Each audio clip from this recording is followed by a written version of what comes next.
IPA and then finish with a big, but the big that I was going to finish with is a Treehouse, and I'm like, hey, John Jay needs to be here to see it. He's getting on a plane in an hour, so I couldn't do the big beer second, and I'm like, well, I'll just do a bigger beer first then. So that's my plan for the night. I'll open up my big beer first. All right. Let me put my, as you go, I'm going to put my IPA then in the fridge. Perfect. If I don't need it, I don't need it. That's right. That's right. And hey, we're live. I just got here. Here, guys. That's right. That's right. Well, welcome to the Talking Heads, everyone. Episode 376, your once-weekly live show for the latest in beer and tech news. I'm Jeff. I'm John. Welcome to the show, everyone. Thank you all so much for watching on this Wednesday night or in podcast form over on Spotify or wherever your favorite podcasts are found. If you've never seen the show before, we talk beer, we talk tech, we talk game, pop culture, entertainment, sometimes some Star Trek. All super chats are read on the air so long as they will not permanently demonetize the channel. I did see that, John. I appreciate it. We do drink alcohol on the show, and if you're drinking along with us, alcoholic or not, let us know in the chat, and we'll give some early show shout-outs as we go along. Last but not least, if you'd like to take part in the super secret chat and the even more super secret after party, think about joining the Patreon. Link is down in the video description. As a bonus, you'll get exclusive access to my Discord server, where you can chat with myself, John, Rhett, Steve, all the hosts from Talking Heads, and join the awesome community that hangs out over there. Yes, very fun. Very fun Discord. Yes. So as we were talking, during our little pre-show, pre-game, whatever, I had a beer planned for the night. It was a coffee time from Treehouse Brewing. And that was sent over by a longtime fan of the channel, longtime supporter of the channel, John Jay. And so I told him, hey, I'm going to open one of the Treehouse beers tonight. And he goes, oh, cool, open it first because I'm getting on a plane in an hour. And I went, well, that's not cool because I can't open a coffee beer and then go for like a mid-range IPA. Like there's an order that you do things in. And so I shelved the coffee Treehouse beer. I'm going to open that next week. So John Jay, whether you're here or not, I'm going to open that beer because I've been eyeing that one for a while. I switched instead of doing a mid IPA and then like just a single pint of a really big beer, I got an even bigger big beer. So I've got a full I've got a tall boy of Fremont's 2020 Rusty Nail. Oh, I have that. Oh, we're going, yeah.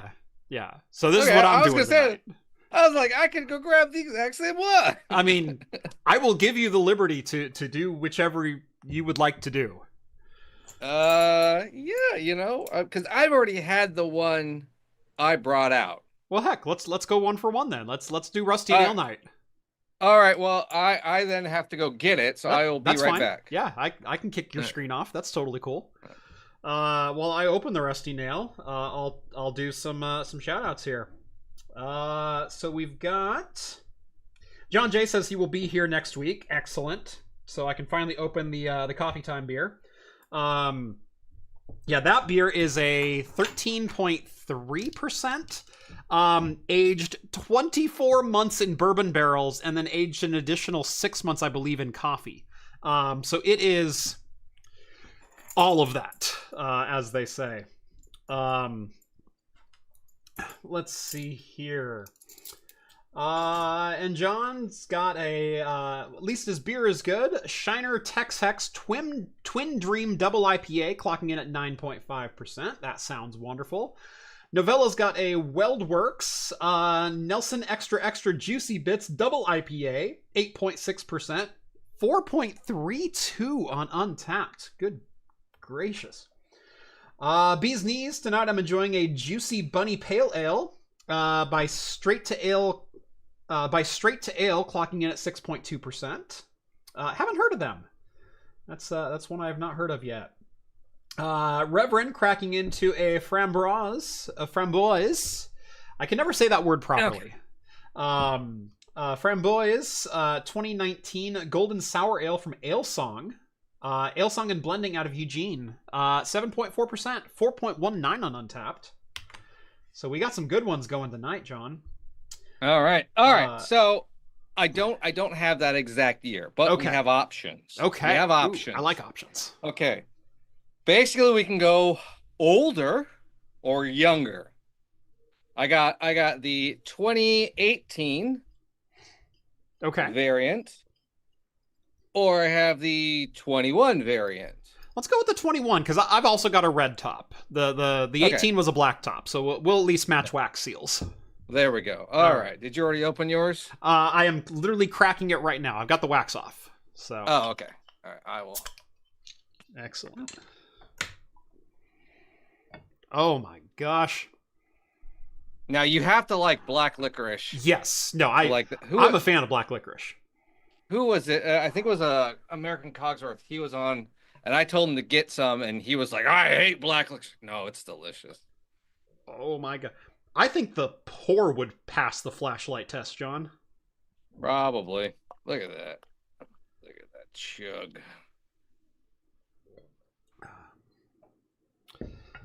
My goodness.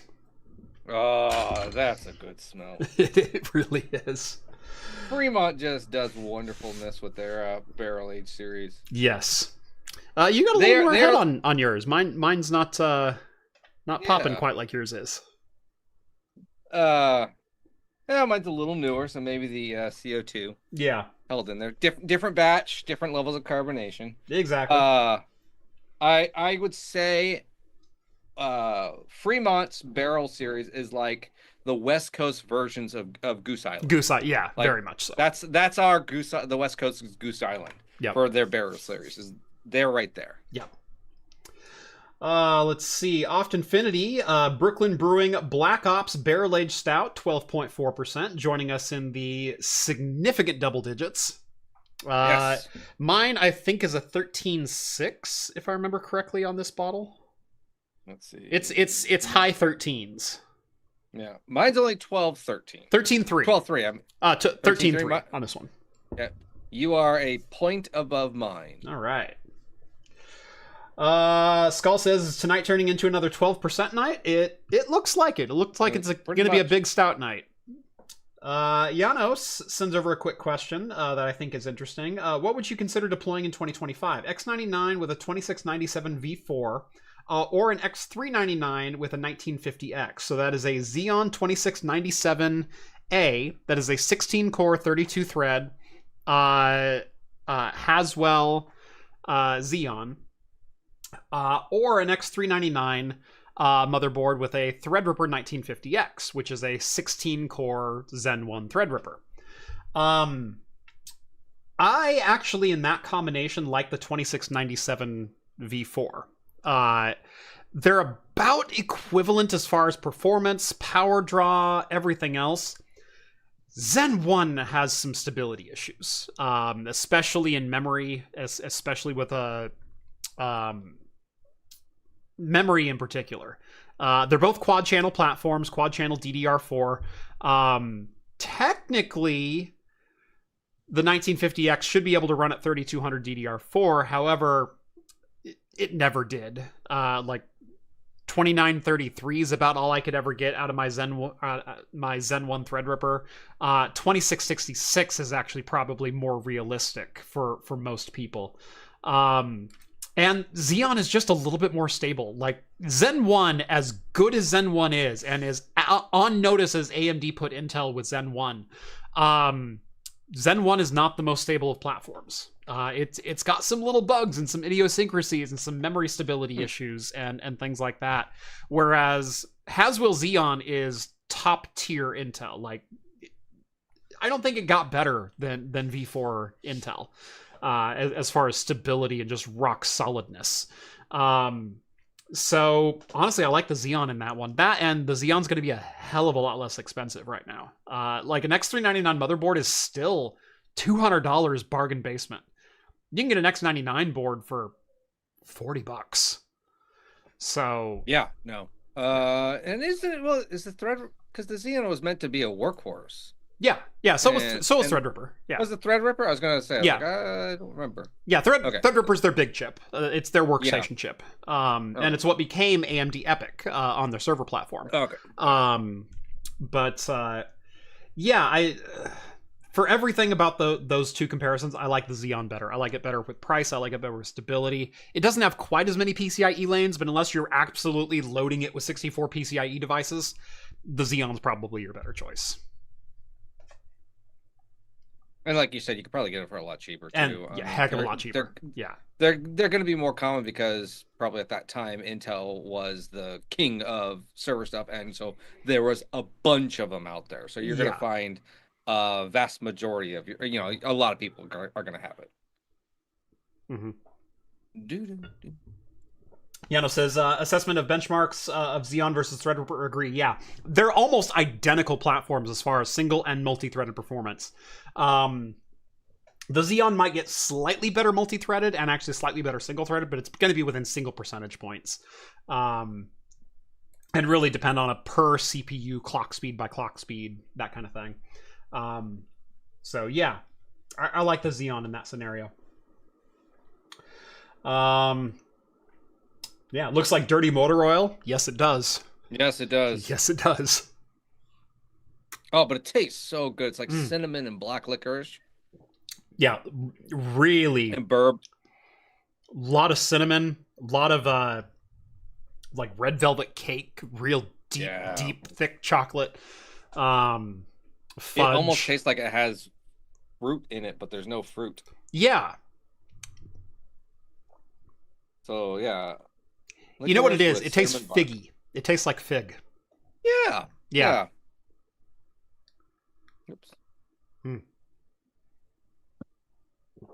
Oh, yes. Been looking forward to that one. All right. So we do have a show for you tonight. Intel's rumored high-end Battlemage GPUs have been canceled. I actually alluded to this like 3 months ago. I had some inside information that their big GPU die for Battlemage was not ever going to see the light of day. I dropped it as an aside during one Talking Heads, and I've gotten a couple questions since then. But I wasn't under any form of NDA. I just simply asked the right questions to the right people. And yeah, so it seems like it's officially official that Battlemage will not end up with a high-end GPU die a la a B770 series chip. The B580 is pretty much going to be it. But the good news is that Celestial, their next-gen chip, is basically already in production. And we should be seeing a big Celestial chip. We do have some updated news for Intel, for Panther Lake, and a little bit of a nod to their discrete GPU division, so at least their new CEO isn't killing it outright.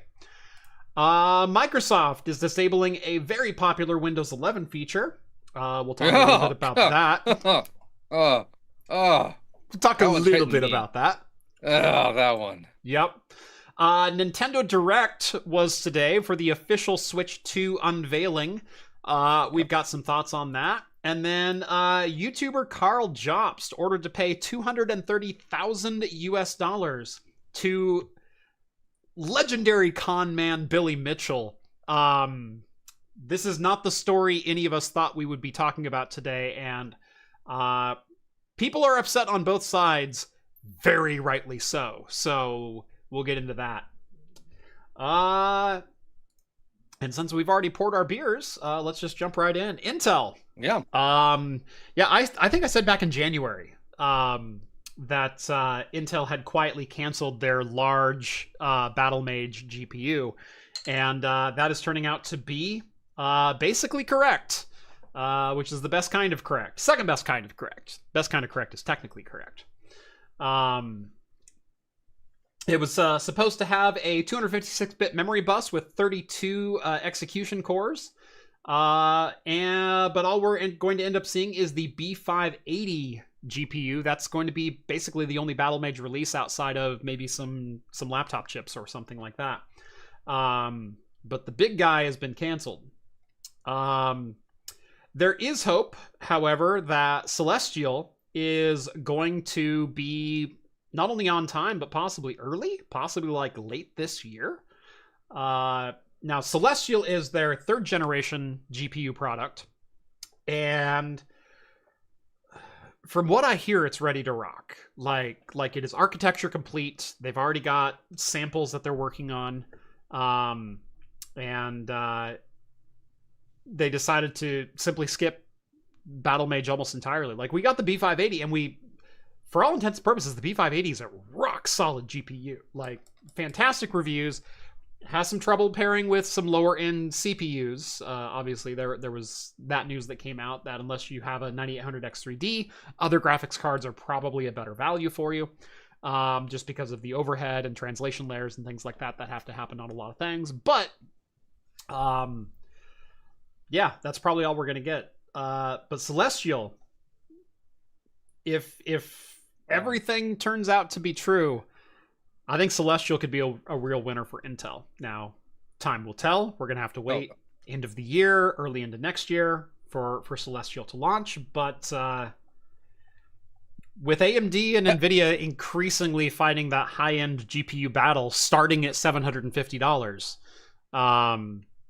there's going to be room for a serious competitor at the $300 range. And man, if Intel can sweep in and hit that $200 to $400 range and offer competent gaming cards in that range, I think everyone's going to be better for it.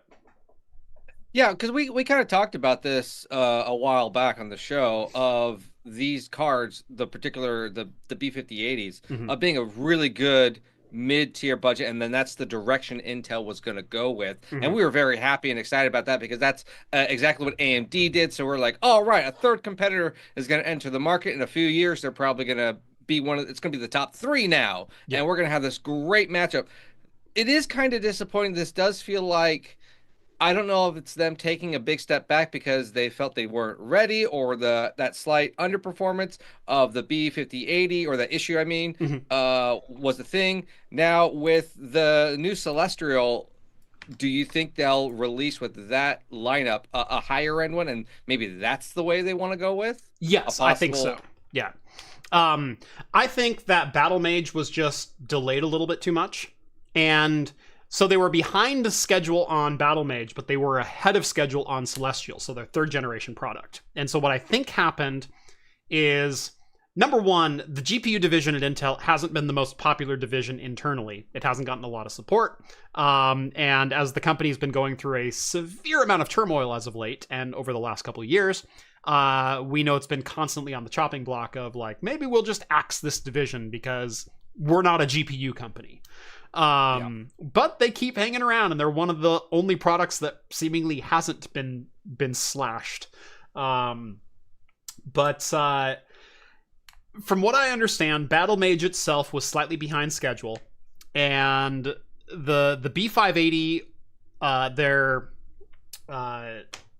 BG22 chip, I think is what the B580 is. Let me look that up so I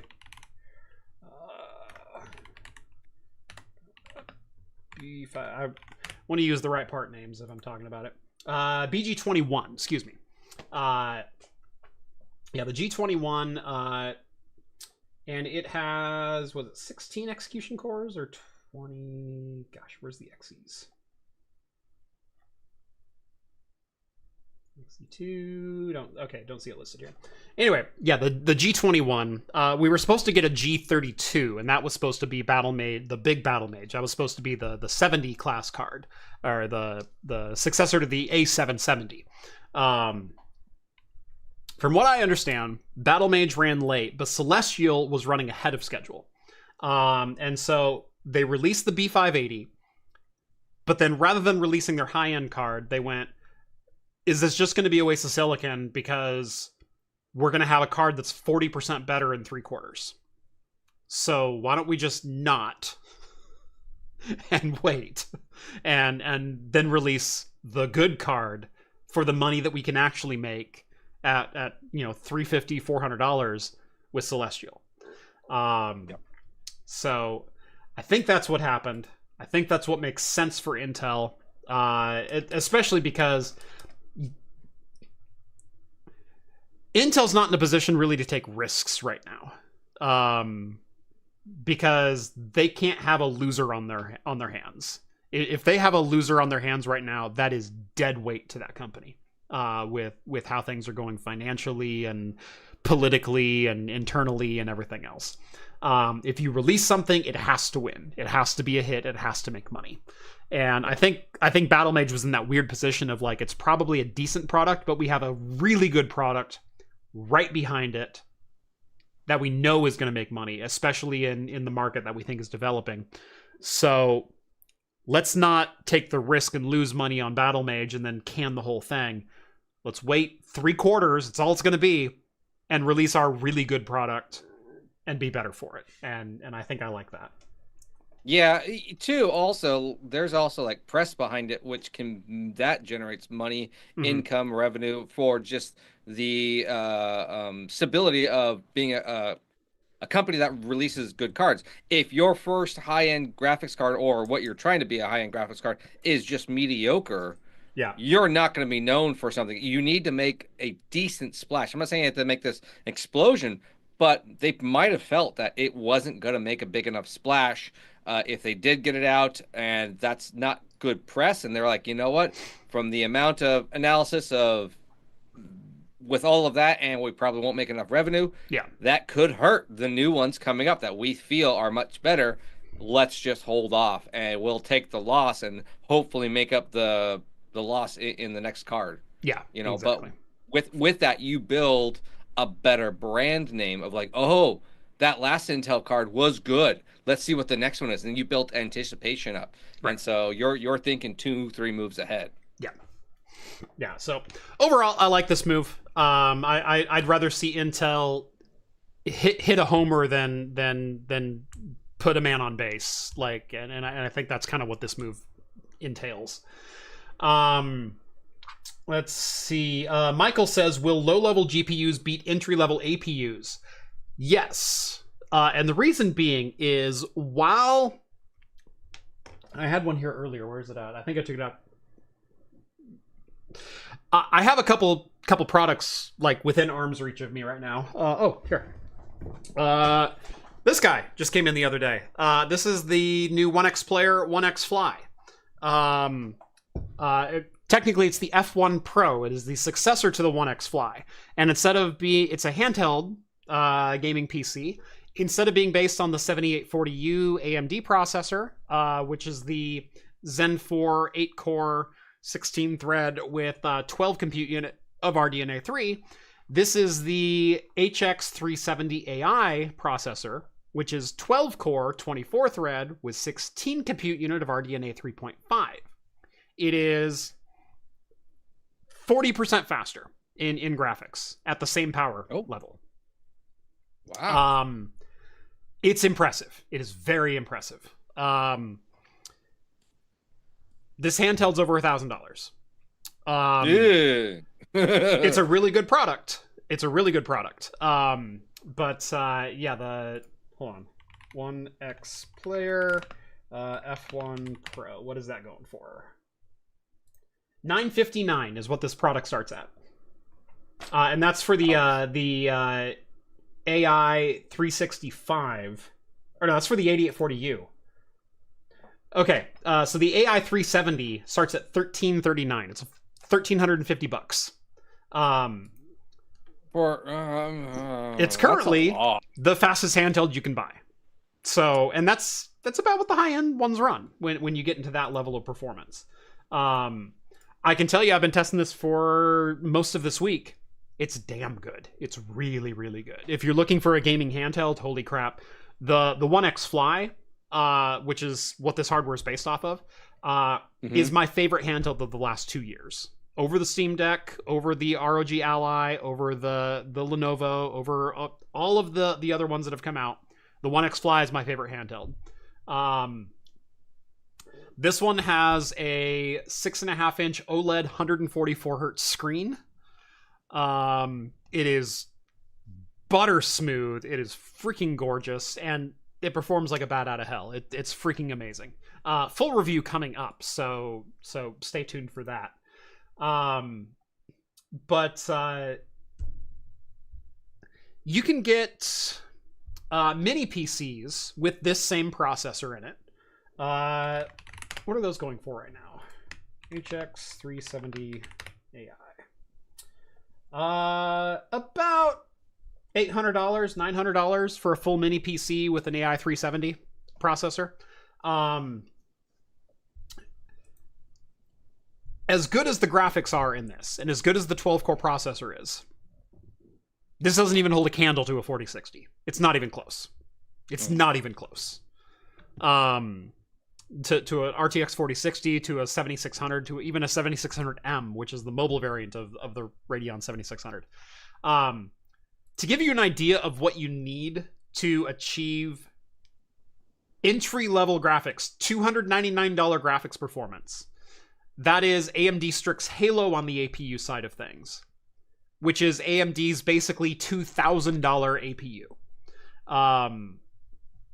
That is what Framework came out with a couple of weeks ago that I was gushing over, because you can get 16-core, 32-thread of Zen 4 with 40 compute units of RDNA 3.5.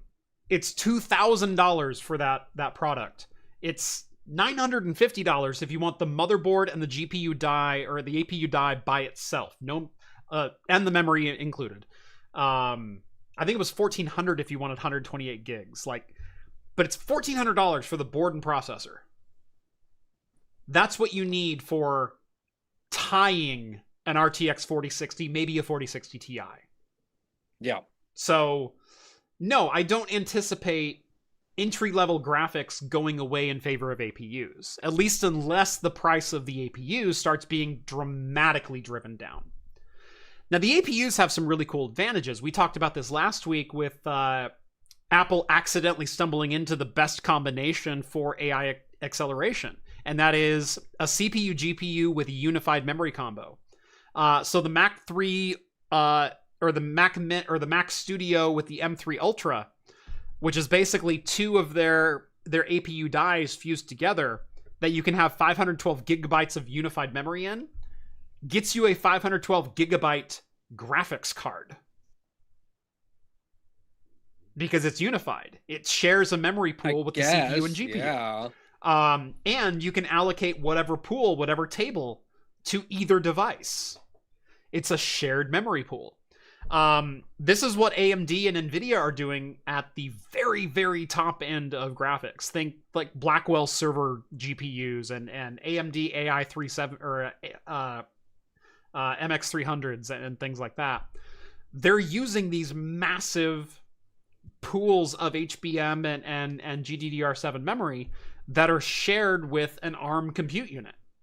Sorry, it's the MI325X is the AMD variant of this that has CPU and GPU on like a unified platform. But those are like $40,000 chips. And here's Apple that just kind of comes in and goes, we're a smartphone company. We want to develop, a good CPU and a good GPU for smartphones. Oh, Intel's crapping the bed lately. Let's take our platform and develop it for our own thing and start making desktops out of it. Let's do x86 better than Intel does, but with ARM doing translation instructions and just build our platform based on our mobile chipset. And they did. And they went, well, our mobile chipset already shares memory. Why don't we just grow that controller and make it a bigger system? And it turns out that's a really freaking good way to do things. If you want efficiency and scalability. If it keeps going, yeah. I mean, we'll see definitely how well it works, and if they do it, and then if they're going to be the grandparents or the beginners of that, obviously they'll be ahead. But then what the best part will be, other people will follow in that arms race, essentially. But we're starting to see that technology start to come down the ladder in both NVIDIA and AMD's product stack. Mijik said it's in Strix Halo 2 and all Ryzen AI processors. It's not in all the AI processors. The AI 370, for example, is still, you can still have memory DIMMs. It still shares the memory pool, but not unlike integrated graphics would. Strix Halo, where they actually put it on die or put it as close as they can to the die, because of range and just distance requirements. That's a little bit different. An arms race. I see what you did there. Ha ha ha. But yeah, Strix Halo and NVIDIA Project Digits, NVIDIA's gosh, what's the name? Spark, DGX Spark. Those are the same thing that Apple has been doing since 2020 in desktops. So NVIDIA and AMD are 5 years behind the curve here, at least as far as presenting a consumer device that has the same level of technology. Oh, and by the way, Apple's been doing it for $599 with a Mac Mini. What's Strix Halo? $2,000 for a desktop. Digits is $3,500, and those are the consumer-facing products that they have right now. So no, I don't think low-end GPUs are going to go away because of APUs, unless something dramatically shifts or the prices just come crashing down. But I also don't see that happening. I see integration getting tighter and prices actually going up. So there we go. Yeah. But Intel also confirmed Panther Lake is on course for 2026. That is their new mobile CPUs. And so we should be getting new Intel mobile chips coming as soon as Q1 of 2026. Don't know that officially, but those should technically be built off of 18A, which is Intel's 1.8 nanometer fab. If you remember, we've talked about Intel skipping 20A basically entirely. They're 2 nanometer fab and going for 1.8. And while investors weren't exactly happy with that, and that probably led to the ouster of Pat Gelsinger at Intel, long term, it was probably the right move. If you weren't going to be able to compete with your 2 nanometer, why do it? Why not? And again, Intel can't afford to take losses right now. They can't afford to put a loser into the market and take $1 billion hit. They just can't. So putting all your eggs into the 18A basket may actually have been the best possible move for Intel to not only survive, but be able to continue to compete. But part of the Panther Lake news is that part of the slides that they presented here were all the client devices that are coming out in 2026. And look what made the list. Discrete graphics. I think this is the first time that Intel on stage has acknowledged the existence of their graphics department. As far as like outside of, integrated graphics. So if you are maybe they're not going away. Yeah. So this is as close to a confirmation that department has not been canceled as I think we're ever going to get, at least in the near future. So hopefully, again, good news all around. Hopefully Intel continues to survive.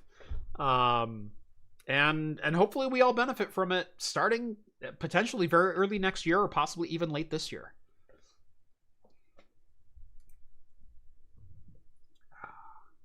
Yeah, it'll be fun. Intel, all the Intel, it is, I think they do have to get into the whole graphics game. Everyone's seeing that is the market, obviously, either with AI, processing, mobile, whatever, but I'm glad it's no longer going to be the two, NVIDIA or AMD, and Intel and even Apple joining the party will be nice to see all of the future devices that are going to have these awesome graphics. It really starts to blow my mind, especially someone posted it on social media of like, oh, we used to pay or video games were 20 years ago and it was a Super NES. It's like, no, that was 30 years ago, and that's what we used to grow up with and being like, that was cool.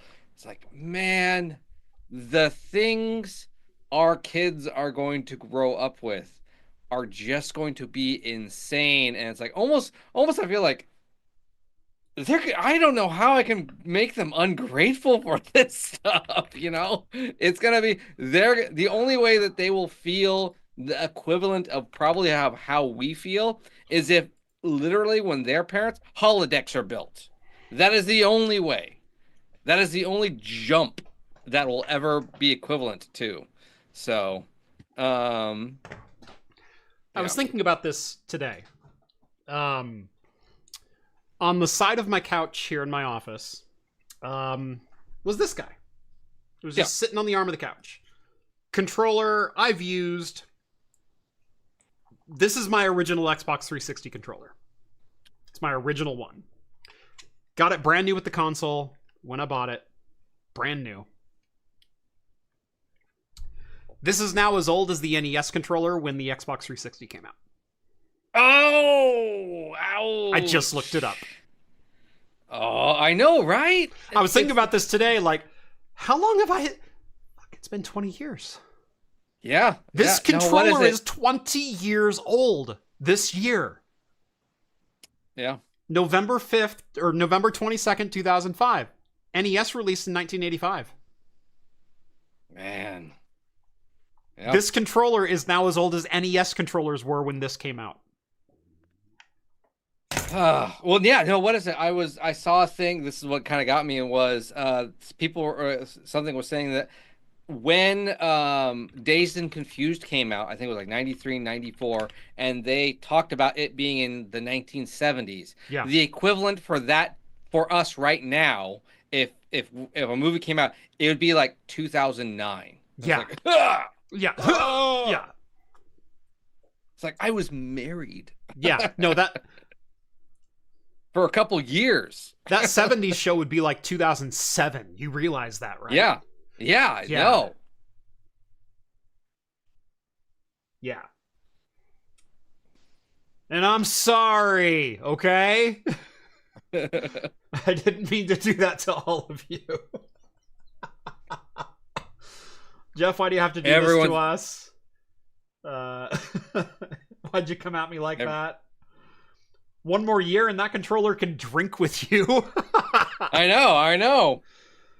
Yeah, there's a great video of just absolutely, like, it serves no purpose for your channel other than just pure pleasure. But once it does turn 20, you go 21. Do I need to pass the controller a beer? No, you need to like dip it to look like a beer, so it's like is a beer or something like that. Yeah, like you get a wrap for it or something, and now it's, or give it. You go get an ID for it that says your controller can legally drink. Yeah. All of the tech stuff you have that can legally drink. Yeah. That's actually a pretty good video. Yeah. And the surprise, that's a pretty decent video. You go and do the surprising tech that is now old enough to legally drink. Yep. That would be kind of, I mean, I would watch that to be like, oh, but then, you pull it out and nostalgia. And that's actually good. Pretty good video. Connor says, you're making me feel old, and I was born in the 2000s. Oh, don't do that to me. No. Wait, you can drink? That's sad. Right? I don't think. Yeah, that's not legal. Yeah. You're a baby. Mm-hmm. My marriage certificate can almost drink. Yeah. Yep.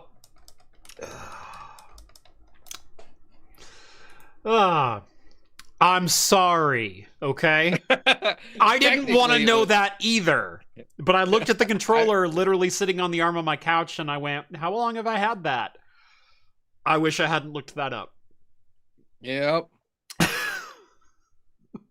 Yeah, no. But if I had to live through that and I had to know that, so do you. Just, yeah, nope. Oh, that's bad. That's just bad. Yeah. Someone pointed out, so what you're saying is that we haven't improved on controllers in the last 20 years. And actually, you're kind of right. Like, we had the PlayStation DualShock, with the PlayStation 2 when that came out. What was that, 2002, 2001? Yeah, something like that. With the two Joy-Cons on the bottom. Yeah, so we got the DualShock controller, and technically that came out like 99 because the PlayStation came out with the DualShock, and it came standard with the PS2. So yeah, when we got the dual analog sticks, that's kind of when we stopped messing with how many buttons you need. Like, we've been standardized since 99, 2000. That's kind of crazy to think about. What was first? Was it Xbox controllers or GameCube? Ooh. That swapped the location of the two Joy-Cons. Xbox release date. Original Xbox was November 15th, 2001. But what was was the controller? No, the controller of that still had. Oh no, it was swapped. It was swapped. GameCube was 2.5 weeks later. Ah, it was darn. November 18th, 2001. November 5th to November 18th. That's funny. Or no, 3 days. Oh, no. 3 days. What was it? November 15th and November 18th. They're separated by 3 days. Oh yeah. Xbox had the original. Yeah, had the first. Yeah. With the Duke controller. Yeah. So and then that's the common one. And actually, that one really wasn't even the standard layout yet, because they had the black and the white buttons. They had 6 buttons. Yeah. Over here, and they were significantly larger, obviously. Yeah, interesting. Although we'll get into it later, I do like something that the new Switch is doing that I really like. Sure. We could talk about. Let's talk about the Switch now, and then let's because I think that's a good transition point. So yeah, the Nintendo Switch 2. Obviously, it was unveiled about 6 weeks ago. We got like a first look YouTube video kind of thing. Teaser of the hardware, the Joy-Cons differences, just going over like the physical appearance. We actually have literally everything revealed to us now. Why are there 2 USB-C ports? Well, it turns out they're making accessories starting with a camera that's going to be part of their new chat system. And I have some thoughts about the chat system and some of the features that they showed off there. Spoiler, it's all RTX based. It's all NVIDIA broadcast. All of it. Everything they showed is in NVIDIA broadcast. It's just the main board is Ampere. It's an Ampere GPU. It's a Tegra processor from NVIDIA. They just put NVIDIA broadcast on the Switch. That's all they did. Which is still cool.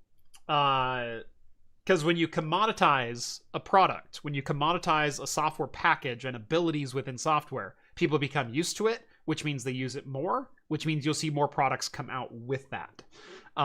So I like the fact that they're advertising, they had a guy who was chatting on the Switch with the Switch next docked to his TV, and he's sitting back on the couch, and there's a woman behind him using a blender, and he's still talking, and they're like, it's voice isolation and everything. I'm like, that's just NVIDIA RTX voice. That's all that is. Yeah.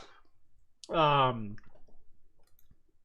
the really fun thing is it's actually using RTX voice. I guarantee it. Yeah,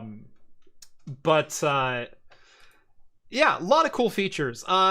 Starting with bigger screen. Although probably the most disappointing thing is at $449. It's not an OLED. Probably so they can sell us an OLED version later. Which pisses me off, but is totally classic Nintendo. Because there's no reason a $450 console should not have an OLED screen. No reason at all. I mean, if you're gonna go there, who knows what they're doing with that, but I totally agree with that. That there are some cop-outs. You had the original Switch. Things. You came out with the Switch OLED at a $50 premium. Now you're coming out with the Switch 2, which is 50% more than the launch price of the Switch. It's not $299, it's $449. It's $150 more. It's 50% more. Why is there not an OLED screen on that device? Yeah, that the price point is one of my issues on this device. Mm-hmm. And I know they're trying to compete with the higher end graphics and everything like that so it can perform more. But yeah, the whole point of the original Switch was portable nostalgia, great AAA in-house games that you're gonna love, and everyone's gonna buy it because it's so cheap. It's what was it, $2.99, something like that. And this being basically $500, that's a low-end gaming PC, you know. Well, not today. It's not, unfortunately. No, well, used market it is. Yeah. You know, you can go buy a used gaming laptop. You can go buy a used gaming handheld device for that amount and get better graphics. Maybe not better battery life, but you know, that was, I was like, man, I would have accepted $3.99 and been comfortable with that. Yeah. Brandon says the Switch 2 at $450 and $80 games, we'll talk more about that in a second, is dead on arrival. It's only useful for Nintendo diehards who want to play Nintendo games. That pricing gets you an ROG Ally and way cheaper games. You are correct in one aspect.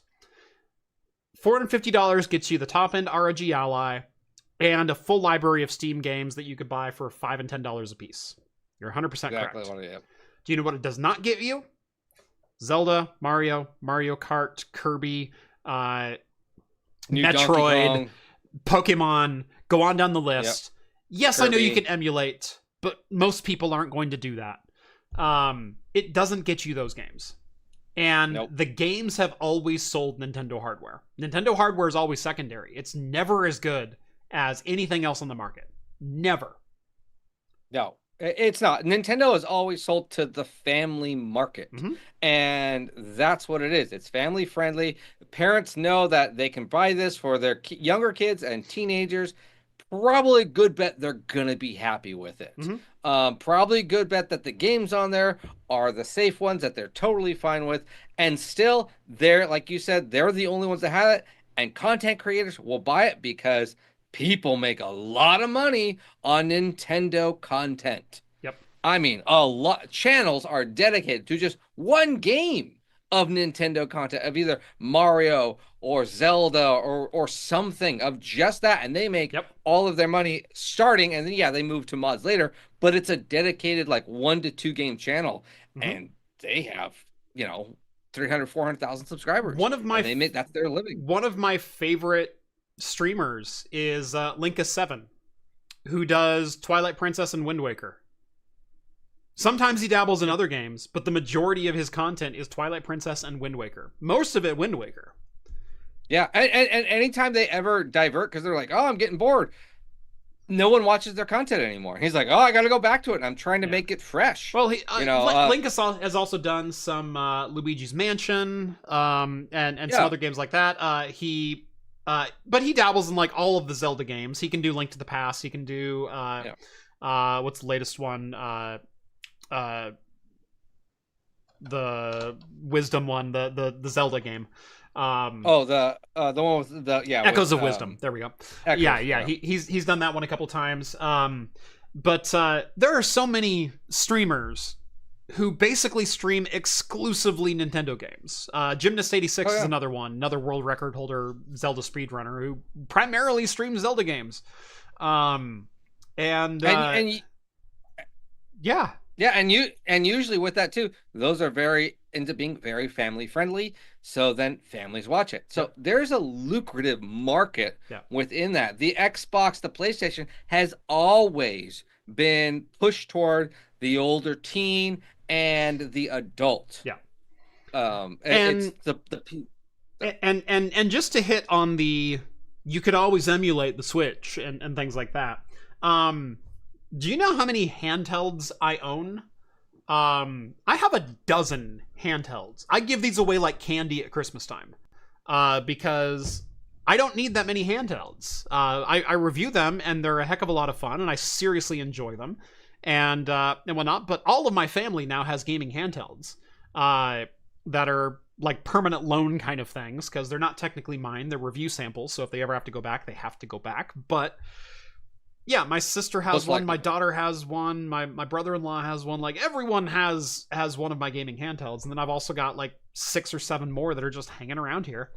Do you know what I also own? 2 Nintendo Switches. I'm the person who can emulate these. Yep. No. John, when I first met you, I told you I was considering modding my Wii, and I'd never done that before, and could you give me a hand with it? And you said, yeah, absolutely, I'd be happy to. Oh, yeah. And by the way, I can also get you some ROMs. And I went, ROMs aren't a problem. And you're like, really? Because I've got like 100 gigs. And I went, oh, John. I said 500. Yeah. Yeah.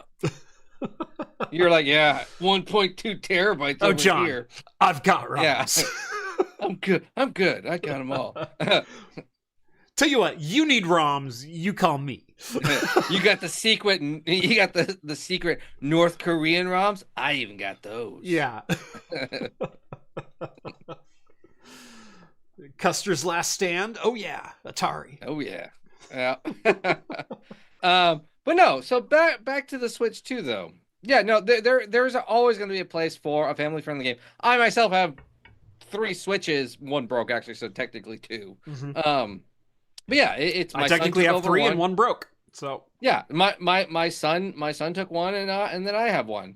They're great for travel. The battery life on them is longer than those handhelds 90% of the time, and all around just great because of the nostalgia. But back to some of the cool things I like. Now the controllers on this one are different. They're a little bit bigger. They have, like you talked about, the chat button now, so they can all chat, and there's microphones. But they're magnetic versus the snap-on. Mm-hmm. That's new. But there's one other feature that they started to make, and they turned these controllers into mice. And they're mouse compatible. And the thing that I noticed was they're making their first-person shooters mouse compatible, which they demoed with Metroid. So the next upcoming Metroid, or was a Metroid 4 Prime, is now a mouse-compatible game on your Switch. Instead of, so you have your left hand, which is your shooting controls, but your right hand is now, could be, if you wanted to, a mouse. I don't know the DPI on the mouse, I don't know how, but that concept is like, that's a cool, sweet concept. Yeah. That now a high-end gaming console is taking the first-person shooter aspect and giving it a mouse. And there is cross-platform gaming that this thing can come into play, and that has a mouse-capable cursor? Even more than that. Even more than that. Civ 7 is coming to the Switch with mouse compatibility on the Joy-Con. Yes. Yeah, no. Strategy game. Real-time strategy game. Yes. All of that's like, holy crap, this actually takes a niche away back to these from a PC. It's like, oh, I always want a PC. I want keyboard and mouse. Yeah. This I'm gonna get my mouse. I'm gonna get my mouse. Yeah. So I'm curious to see how this happens. Is it a Bluetooth compatible? Can I just hook up my Bluetooth mouse to it? That would be kind of cool. I don't know, but that idea was very cool to me. And that just made me want to buy Metroid Prime like right away when it came. I was like, I want that because I want to play Metroid Prime as a first-person shooter with mouse. That was sweet to me. Yeah. I would be curious to see what other ones, and then maybe over time, if that becomes popular, they make a lot of other games like, oh yeah, with this update, it's now mouse compatible. You know, It's supposed to have what was Cyberpunk is supposed to be on this. That theoretically could become mouse compatible on your Switch. Yeah. So that idea was like that aspect of the controller, like we were talking about. That's what I was referring to. Is like, I really liked that new innovation. I'm hoping it's as good as it sounds. Yeah. Decently. I didn't see any laser, so I really hope this is still not Bluetooth gyro cursor type thing. No idea. Yeah. But yeah, the price point, that's one thing I don't like. Backwards compatibility, that's cool. That's great. The stand's cool. I do like the built-in fan on the dock. I don't know how loud it's going to be. Yeah. Because they're going to now be, it's 4K resolution on the dock. So but with that fan, that probably means that thing's gonna crank up the heat on that, and that's probably why they're like, we need a fan on this. But that makes me then wonder, over time with the battery, is that fan gonna really sync up, high and make some noise? I think it's gonna be fine. I mean, think of the original Switch was a Tegra K1, which was based on NVIDIA's Kepler. That is from 2012. Their architecture they based the original Switch on was 5 years out of date when it launched. Now, very similar here is this is based on NVIDIA Ampere, which was released in 2020. Or 21. 21? 21, I think. So 4 years out of date. Almost 4 years out of date. Or Tegra X1, excuse me. But yeah, the GPU base was Kepler. So 600 series GPU if you're an NVIDIA fan. That was a few generations ago, even in 2017, when the original Switch launched. And Kepler wasn't exactly known for its efficiency, nor did NVIDIA really do any great things with low CUDA core count GPUs at the time. However, Ampere is a pretty incredible architecture. The number of CUDA cores they fit in the same amount of die space on Ampere is absolutely insane. I mean, we went from an entry-level GPU having 384 CUDA cores on a 750 Ti to having 2200 CUDA cores or 2400 CUDA cores on an RTX 3050. So parallelization has gone a massive step forward just from an architectural standpoint, let alone a die shrink standpoint or an efficiency standpoint or a power draw standpoint. So the hardware is definitely a very welcome refresh. And is what was really funny is Nintendo goes, oh, it's going to have 4K 120. And the gamer fanboys came out of the woodwork and went, it can't do 4K 120. The PlayStation can barely do 4K 120. You realize 4K 120 can mean anything that's rendered at 4K and runs at 120 FPS. It doesn't mean ultra settings. It doesn't mean infinite draw distance. It doesn't mean 4K textures. It just means the drawn resolution is 4K. Oh, and by the way, this will probably have DLSS enabled by default on every single title because it's Ampere and it has DLSS. You're never going to know it, and you're not going to care because the game's going to run at 4K 120. I hate hardware fanboys sometimes. Not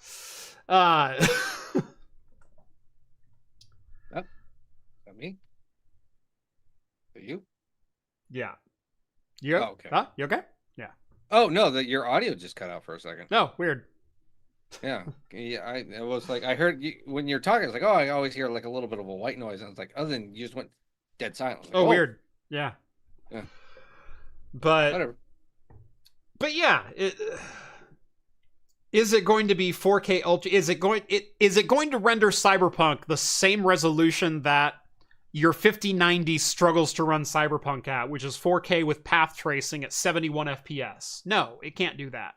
The 3090 can barely do it at 30 FPS, and the 3050, which this processor is loosely based off of, can probably do it at about 7. So, but you get the right settings, the right resolution, the right sub-rendering, the right DLSS, the right amount of ray tracing, a perfectly optimized set of textures and settings. Yeah, 4K 120, not out of the equation at all for basically any game you want to run. It's something we forget in benchmarking is, oh, we can turn settings down? We get better performance with less graphical fidelity? Yeah, that's a thing. No, overall, I am quite happy with this versus, say, the announcement of the Switch. What was the tablet Switch? or not Switch, The Wii U. Wii U, yeah. Yeah. Versus the Wii U. It's like, oh, it's the Wii, but with a tablet you can do extra controls with. So it's just basically a better controller. Yeah. That's all the Wii U was. Yeah. This is the Wii U was the Switch beta. Yeah, it was. But this, yes, it still design-wise looks like the OLED essentially. But everything is seeming like overall I'm very impressed. I'm hoping, because the camera is just USB-C. I'm betting you could probably put a third-party camera in there. That type of stuff seems very Xbox One-esque of, the visual tracing. I don't really care for that. My kid might like it when we're playing Mario Kart to see our faces, when we're playing matches against each other or something like that. Yeah. Or Mario Party. I like that. There's going to be some new features in Mario Party. But overall, I don't think the camera's really going to add that big of an aspect. There's not going to be an online gaming community like, oh, you got your camera, you got your awesome, microphone or what? No one's going to care. It's not going to be that big of a deal. Yeah. I think this would have been a bigger deal 2 years ago. Yeah. When everyone was still mostly locked down. Yeah, and you know what? A lot of that kind of does sound like some of that design came around then, and they're like, it's already completed. Hey, just throw it in there now. Like, no one cares about it, but it was done, it was completed. Yeah. And it's been tested. So throw it in. Like, once COVID hit, I didn't get on a plane for 3.5 years. Completely by choice. Like, I just didn't think it was worth the risk to me, my family, etc. So yeah, had the Switch come out in January of 23, I think the chat features would have been a much bigger deal and probably much more widely used than they probably would be today. But at the same time, if you've already got the tech and you've already invested into it, why not just release it and see what happens? And exactly, I kind of like that. I mean, they're talking about, but I was like, I don't care. I like that there's a USB port on both ends and they're both chargeable, or it's an expansion of like, now you can have two devices hooked up to it. I like that. That's cool. I don't the expandable memory, that's all right. 250? 256 gig standard. And then micro SD Express, PCI Express based micro SD card. Nice. It does not take a standard micro SD card. It is the same form factor, but it is a completely different read algorithm and interface for it.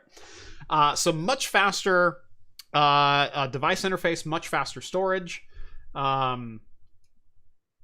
So yeah, that'll be nice. So overall, like I said, happy with everything. Much more for the next gen. Could they have done more? Sure, I'm nitpicking by that point. Yeah. My biggest downfall is the price. Yeah. Pricing, like you said, screen for this price should have been a better screen. We'll see also what battery life is like on this system. Yeah. I'm betting it's going to be fine, but we'll see. Yeah. I'm assuming battery be probably 3-4 hours max, probably 2 hours minimum. I mean, very similar to the Switch. I mean, you can't really do much more in the same form factor, same thickness with a battery. It's probably going to be a very similar watt hour or TDP device as the Switch, maybe slightly higher with slightly more battery. Like, it's going to be in the same ballpark as a lot of devices that size. So, actually, you know what they didn't talk about was controller backwards. So they said games backwards compatible. That is a great part. I thought about that during the announcement. While obviously I can't plug my Joy-Cons into the Switch 2, will my existing 6 sets of Joy-Cons work on the Switch 2 for games that are compatible with Joy-Cons? I mean, we do full Mario Kart tournaments in my house, and being able to use the controllers I already have or third-party controllers, not unlike, I've got a couple Gully Kit controllers, I've got a couple 8BitDo controllers that are all Switch compatible. Is that the same protocols, the same connection? That's kind of I thought about that and then I immediately forgot about it. So I mean, they're not going to say that in the announcement because that deters from their own personal product. I get that, and then that'll probably be that's again back to the YouTubers, the people that are going to review it, and they're going to figure it out within the first week to 2 weeks. Yeah. Yep, it is. The first couple of videos, let's try this, and okay, you need this, and then if there's enough complaint, there would probably be a software update. That another thing they didn't mention is if it's Bluetooth enabled, and I know the original Switch was not, but I think they came up with an update that the original Switch does have Bluetooth. It was missing basically every standard Bluetooth feature, where it didn't have like Bluetooth audio didn't come to like 2020 or 2021. Like it was super late to the party. But it does technically have standard Bluetooth. It's just it doesn't work with a lot of devices. So yeah, curious to see what they do there as far as compatibility and out of the box settings.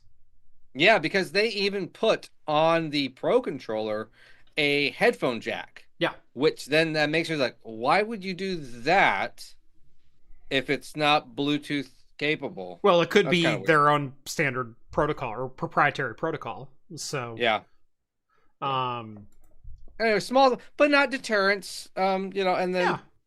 Overall, I think again, solid announcement. I could use a new Zelda title and a new Mario title, but at the same time, upgraded Zelda and Mario Odyssey, like for the Switch, I'll take upgraded visuals and performance. I mean, we technically got that already with the modding community, but probably much better than I've been playing Tears of the Kingdom at 4K for a long time. I know, exactly. Even my son's been doing that. My son's been making YouTube videos and that. It's like, oh, okay. But no, actually, there is a Hyrule Warrior. That's true. Yes. Prequel. So it's not your tip. It's a hack and slash. It's a hack. My son loves those though. So I'll probably end up having to drop the $80. That was the other thing I think people were referring to as being a bad MSRP was the game prices. Yeah.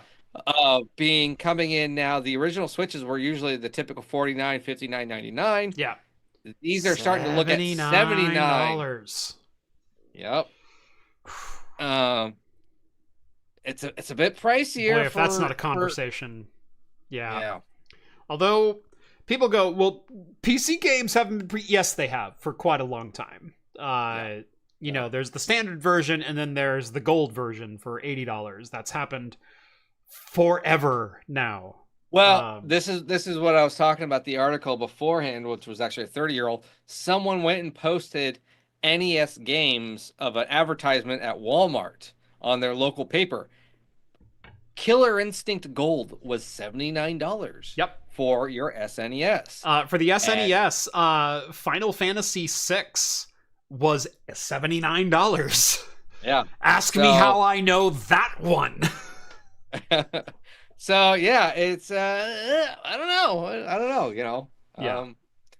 I do. The one thing I do hope is the community. That's the one thing the Switch always had was the community of third-party developers. Was so easy and was great because it was low-end graphics. And then I'm hoping the back end is still the same with the ability for higher-end graphics and the amount of cool third-party games that are available to come out with this, or hopefully in the future. I'm looking forward to possibly that because there's been a lot of cool third-party games that I've gotten for like $10, $15, even a lot of times deals. I'll get the demo and my son will play it for 2 or 3 days. I'm like, Dad, let's get this. And then, I'll buy it for when it's on sale for $8.99 or something like that. And so looking forward to that. I do appreciate the higher space, but I was kind of hoping for 500 gigs. Yeah. So it's better than 30 or 32, what we got. So again, enjoying it. So yeah. Yep. People talking about used game prices and PC games get cheaper as they get older and Nintendo games don't seem to do that. And that's because Nintendo controls their walled garden still. Ogden says, Monopoly much? And no, they're not a monopoly because they're one of 5 or 6 or 7 gaming storefronts? Just because you own an ecosystem, Nintendo owns the Nintendo ecosystem, doesn't mean you're a monopoly because there's For the PC, there's Steam, there's Epic Games, there's Origin, there's whatever else. There's GOG. For the Xbox, there's Xbox, there's PlayStation stores, there's all that kind of thing. You can buy almost the same games that you get on Nintendo just about anywhere else outside of the first-party titles. You're allowed to control your ecosystem within your own ecosystem so long as you're not technically a monopoly. And you couldn't even come close to qualifying that Nintendo is a monopoly in the gaming segment. Not even close.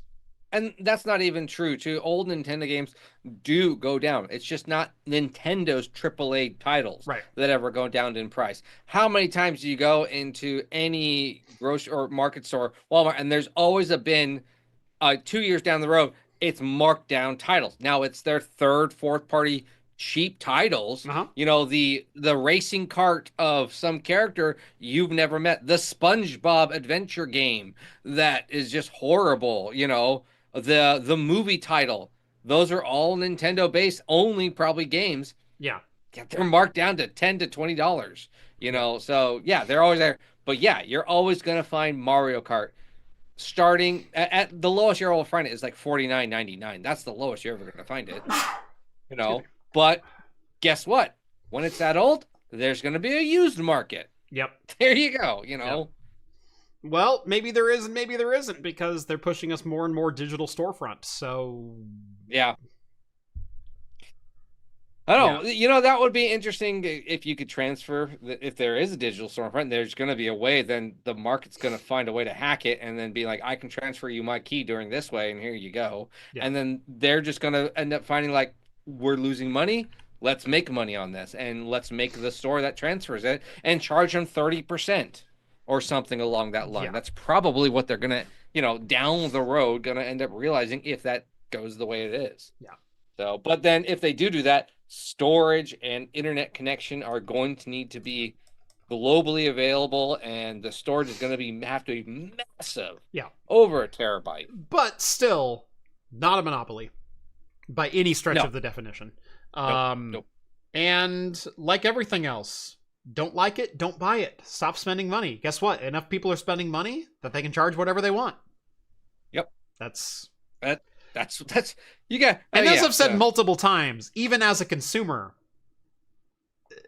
I don't begrudge any company making money at all. You make money the way you can. You make money for whatever the market will bear. And Nintendo's not necessarily being unethical about the way they make money. Now, some companies, yeah, they are. You know, there's unethical practices there, but Nintendo, can you point to one? Well, they charge too much for Mario Kart. Okay. Don't buy Mario Kart. I mean, the only bad thing I would say about Nintendo 48 million other people are going to go buy Mario Kart. I'm sorry. Picking on the modders, you know, the people that have ROMs and sue them. But they know they're not getting money out of them. They're just making a point. Yeah. Anyways, so that's Nintendo. A lot of other news in there, but I do want to get to the next story. And that is one that I don't think a lot of us expected to see yesterday when we woke up. And that was the resolution of the Karl Jobst Billy Mitchell lawsuit in Australia. Because according to Karl Jobst, if you don't know, Karl Jobst is a YouTuber. His main focus of his channel is catching cheaters at speedrunning. And he's a speedrunner himself. He's speedrun GoldenEye before. He's held world records before. And he works with a lot of different speedrunning communities to catch cheaters and do basically mini documentaries on how a cheater was caught and the methods that the community went through to catch them, to basically make people aware that cheaters exist and here's how we caught them, and basically build the communities up. And it's always been intriguing content. Did the level of Jeff's mic just drop? You know, No. Weird. Okay. They complained about this last week, and I listened to it in the stream, and it did happen last week too, which is really annoying because I would have thought mine. I can't count how many USB mic interfaces that I've bought over the years. And I thought I finally bought the right one because I've been using this one for years. This is the Focusrite Scarlett 2i2, and it's freaking amazing. And I know people in the recording industry who use this for like the in-studio monitor setup and callback setup and backup like recording mixer in recording studios. Like, this is a legendary little box. And that's what I use here. I use the best of the best, at least when it comes to the interface, because I went through a dozen interfaces before I found this one. And they all sucked to some degree or died after 3 months.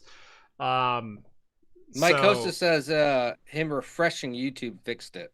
Okay. So it could be a YouTube encoding issue. Okay. Or yeah, coding issue. Yeah. Or OBS or whatever. But yeah. Probably not your mixing box. Probably not me then. Okay, cool. I'm cool with that.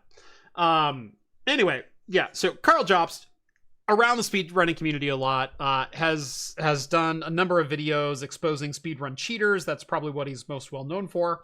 Back in 2021, he did a video on the most infamous cheater of all time, and that is Billy Mitchell. Billy Mitchell, the King of Kong, also known as... Gosh, how much defamation do I spew onto Billy Mitchell that's been proven in court? Because I could basically say whatever I want, because as the judge in this case said, there's not a lot you can say about Billy Mitchell that hasn't already been said. Known cheat. If you don't know, if you don't know who he is, there's a great documentary on this. But anyways, known speedrun cheater and inflator of his own self-worth, Billy Mitchell. Known slapsuit abuser, Billy Mitchell. I think I can go that far. Karl Jobst did a mini documentary saying the biggest con men in video gaming history, aimed at Billy Mitchell and Todd Rogers, for their part in the King Kong fraud, of setting the, or Donkey Kong fraud, setting the high score in Donkey Kong that was technically impossible and had to be done with emulation, and has been proven in a court of law a dozen times over, that Billy Mitchell is a cheat.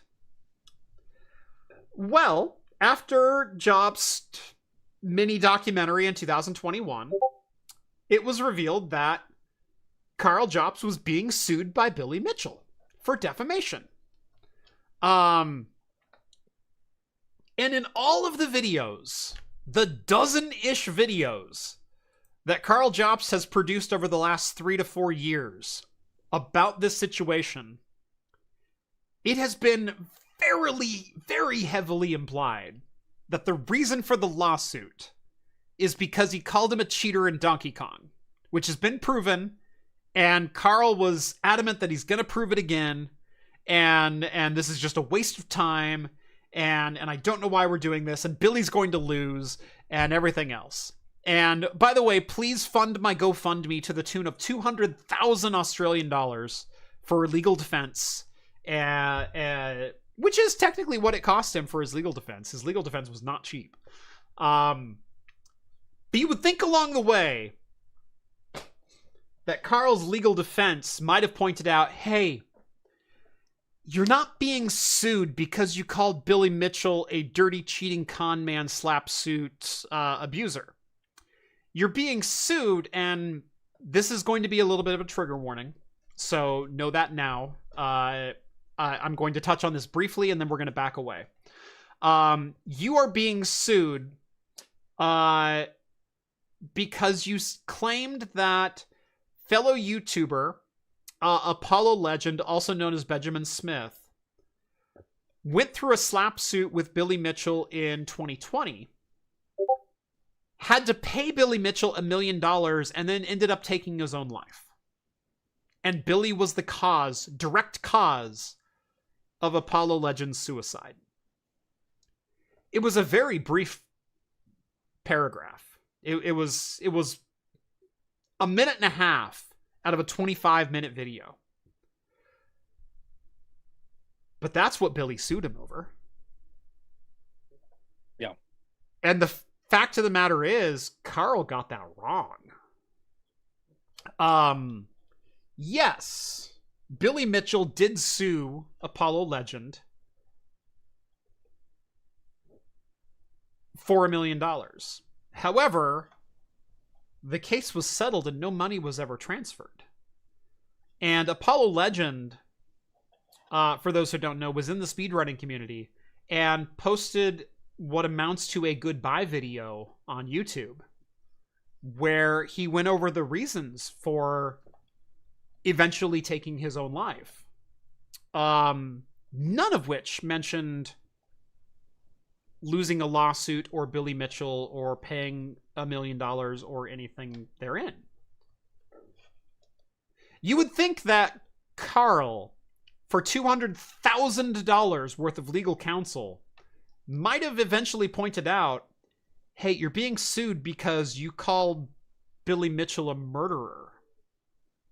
Not because you proved that he cheated in Donkey Kong, because that's been done before. And you would think in the dozen videos since, he may have mentioned that the reason he was being sued was because of this, not because he called Billy Mitchell a cheating con man, slapsuit abuser. I was curious. So I went through a timeline.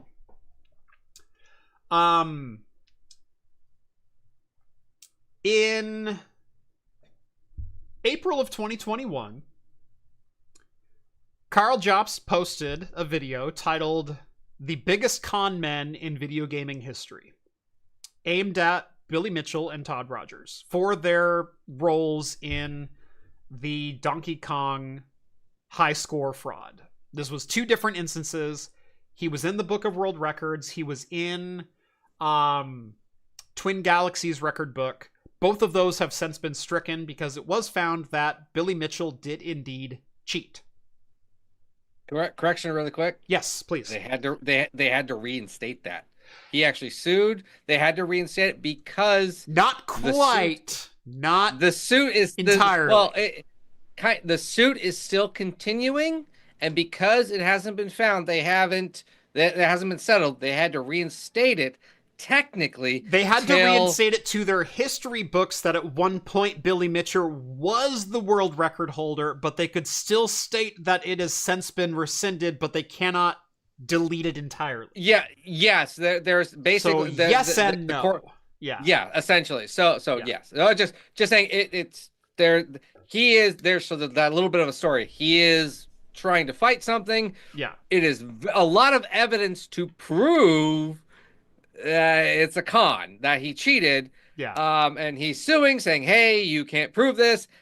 So during that, they're like, "Oh, we have to kind of put it in there, but it's probably gonna." It's a big old asterisk. It's Barry Bonds with an asterisk going, "Yeah, he hit this mark. We know he cheated. We proved he cheated. He admitted that he cheated. He was kicked out because he cheated, but the record's there." Exactly. And so, yes. All right, continue. Yeah. Billy Mitchell, the Barry Bonds of Donkey Kong. That's a great comparison. I like that. Todd Rogers is Mark McGuire. I like that. Yeah. That is a hell of a comparison. Anyway, for those old enough to remember, the 80 home run race. Yes. What's really bad is the person that said that modern hitters are doing 42. It's like, oh, come on. I know. Well, no, the user that said that they could drink and they're born in the 2000s still has no idea what we're talking about. Mm-hmm. Another thing that ages us. The Barry Bonds of Donkey Kong and scene. Who? Yes. Anyway, so in April of 2021, Karl posted a video to his YouTube channel, The Biggest Con Men in Video Gaming History, featuring the Barry Bonds and Mark McGuire of Donkey Kong, Billy Mitchell and Todd Rogers, and their the record that was but wasn't. It was done on emulation. I think that's pretty well been proven. I'll just put in here allegedly, just in case there's a sliver, just to cover my basis.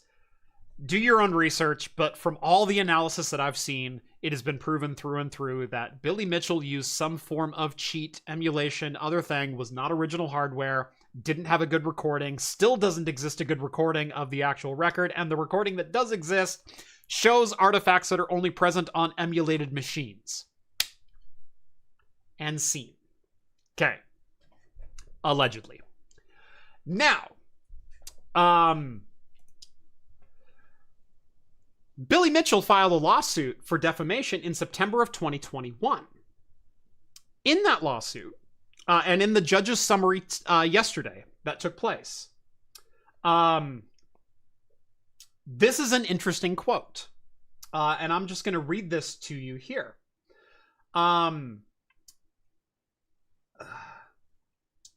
Karl Jobst said he was never approached by Billy Mitchell to correct a record.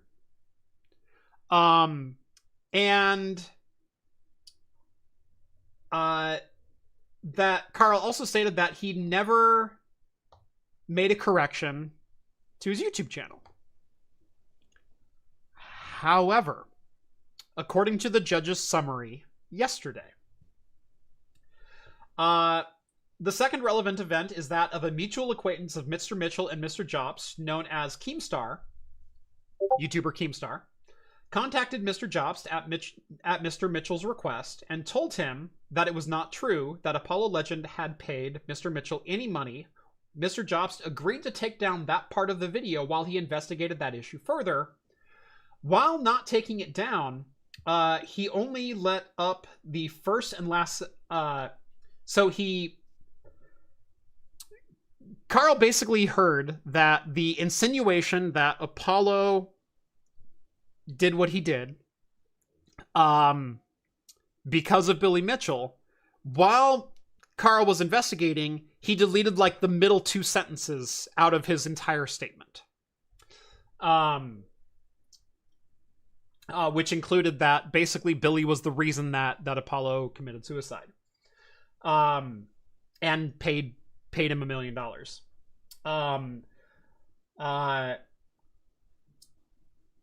I have read he then emailed Apollo Legend's brother to ask him whether Apollo Legend had to pay any money to Mr. Mitchell as part of the settlement. Mr. Mitchell's lawyer then served a concerns notice on Mr. Jobst, asserting that he had defamed Mr. Mitchell in response.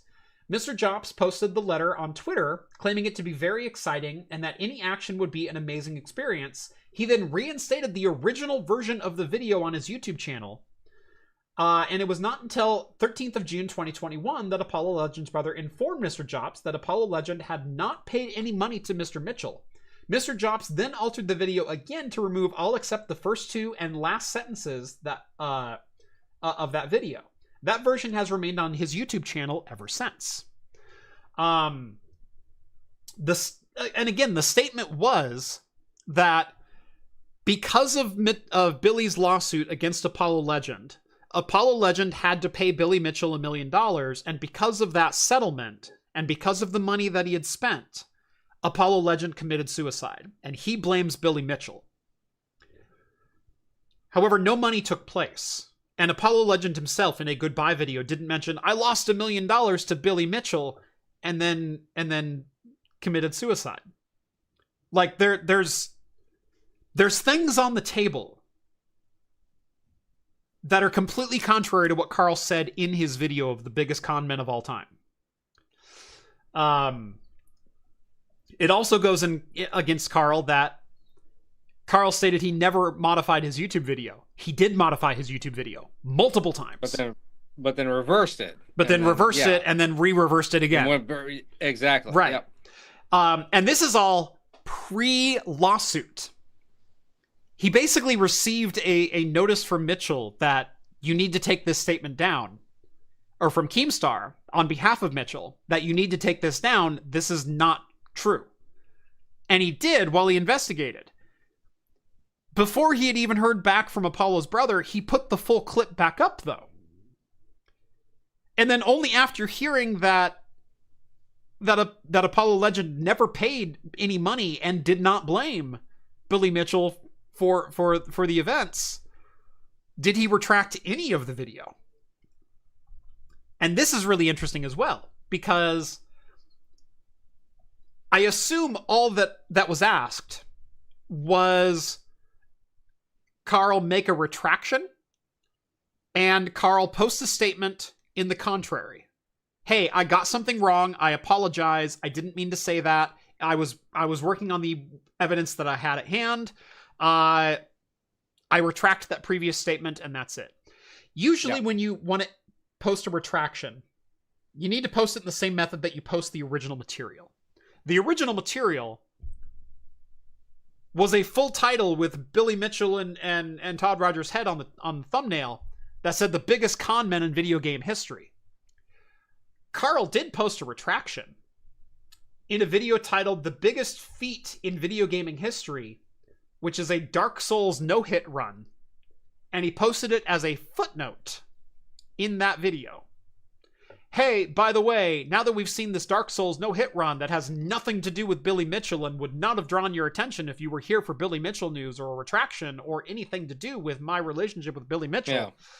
By the way, and this is a direct quote from that video. Before I finish the video, I would like to take this opportunity to correct something that I said in a previous video. Back in May, I talked about a new lawsuit filed by Todd Rogers and Billy Mitchell. In that video, I made the claim that Apollo Legend paid money to Billy Mitchell as part of their settlement. I would never make such a claim unless I had very good evidence to support my position. In response to this, Billy Mitchell released a video accusing me of lying and claimed that no money was exchanged. He didn't provide any evidence to back up that claim, nor did he attempt to get into contact with me to clear up any misinformation.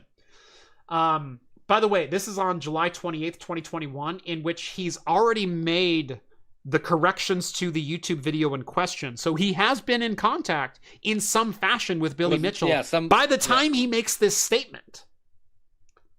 That's important. Nor did he ever reach out to me to get in contact with me to clear up any misinformation. I may have had any misinformation I may have had. Sorry, this is a YouTube transcript, so there's no punctuation at all. However, I did investigate further, as I would never want to provide false information to my viewers. I reached out to a member of Apollo's family who graciously agreed to clarify some details according to them. According to them, despite Mitchell's best efforts, that's a loaded statement, Apollo Legend would not pay any money in the final version of the settlement. There was no clause indicating that he was required to do so. Therefore, the statement I made that in that video was almost certainly incorrect. I sincerely apologize for providing false information, and no matter what kind of relationship I have with Mitchell, I do not believe that it is ever justified to lie or mislead. Mitchell also claimed that I was accusing him of murder. This is certainly not the case. I do have my own opinions regarding the impact of the settlement on Apollo's decision, but ultimately it was no one's responsibility but his own. The only reason I mentioned it in that video was because I felt it was more important to let you know what happened, as I know many of you have enjoyed his videos. End quote. Yeah. Okay, so there's a lot of problems. So even in that, he tries to wrap it and say, well, that was my opinion on the matter, not a matter of fact. When you're correcting a statement, you have to fully retract it, and he didn't fully retract it. And in fact, he left his previous statement in the previous video, even after the previous retraction. 6 weeks later, Billy Mitchell filed the lawsuit. Yeah, no, there's a lot loaded in there saying, oh no, that's my opinion. That's the video. And then, like you said, he left it up. Mm-hmm. Although there was evidence of him editing it prior to all of that retraction, quote unquote, apology. Honestly, if you did that, but then you cut it as let's go with a short, and then you retracted that from the video, you might be able to get away with it. You would have maybe a toe to stand on. Yeah. But he did nothing. But this is almost blatantly hiding it. And it's one of those things, especially a guy that, and again, he's a good YouTuber. Yeah. But goes after fraud. Yeah. And to claim something against someone should know that how you state something, if you're going to state it without real good evidence, it's your opinion. Right. It's just my opinion. Yeah. This is what I feel, Yeah. not stating things as a fact. And his first video was him stating, honestly, I think it was kind of emotional, but it's fact, and he probably was hurt. Yeah. That's kind of how it came off. And I don't know, maybe this is the first time he ever got really big sued at an issue. Oh, probably. Or complaint. You know, and so he's like freaking out, not knowing what to do. Yeah, so I don't know. And then kind of seems like whatever legal counsel either he did have or didn't have, or he just used Chat GPT at the time because it was in beta during this time. As his lawyer, I don't know. It just seems really odd way of working with your channel and trying to work with the other party that's talking to you. It seemed pretty fairly that Mitchell was saying like, hey, or Mitchell, it wasn't him, but his lawyers, I assume, are talking to him, just take that part down. Take it down and apologize in something and retract it. We're done. And then we're done. We're hoping, he's going to be fine. He didn't. That's not what he did. It's a footnote. I wouldn't even be surprised if he didn't even put it as a marker in a YouTube video, like, oh, this is where I apologize. Right. Yeah, this is my... And again, putting it at the back end of I hope you enjoyed this video. At the end of like a Dark Souls like masterclass speedrun, like the greatest feat in video gaming history. Oh, by the way, I also effed up when I called Billy Mitchell a murderer. And that's the other thing too, is even just thinking that any lawyer is going to be like, this is a professional YouTuber that looks at his algorithm and looks at his watch time drop, when it drops out. Oh, no one pays attention after, 45 minutes. All right, I'm going to put it at the 50-minute mark. No one's going to care. Yeah. Or, whatever. Right. You and I both look at that, so we know what we're talking about. Right.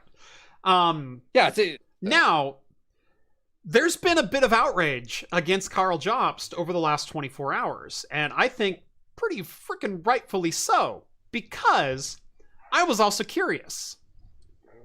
Since the original video, did Karl Jobst mention Apollo Legend in any video, in any form whatsoever,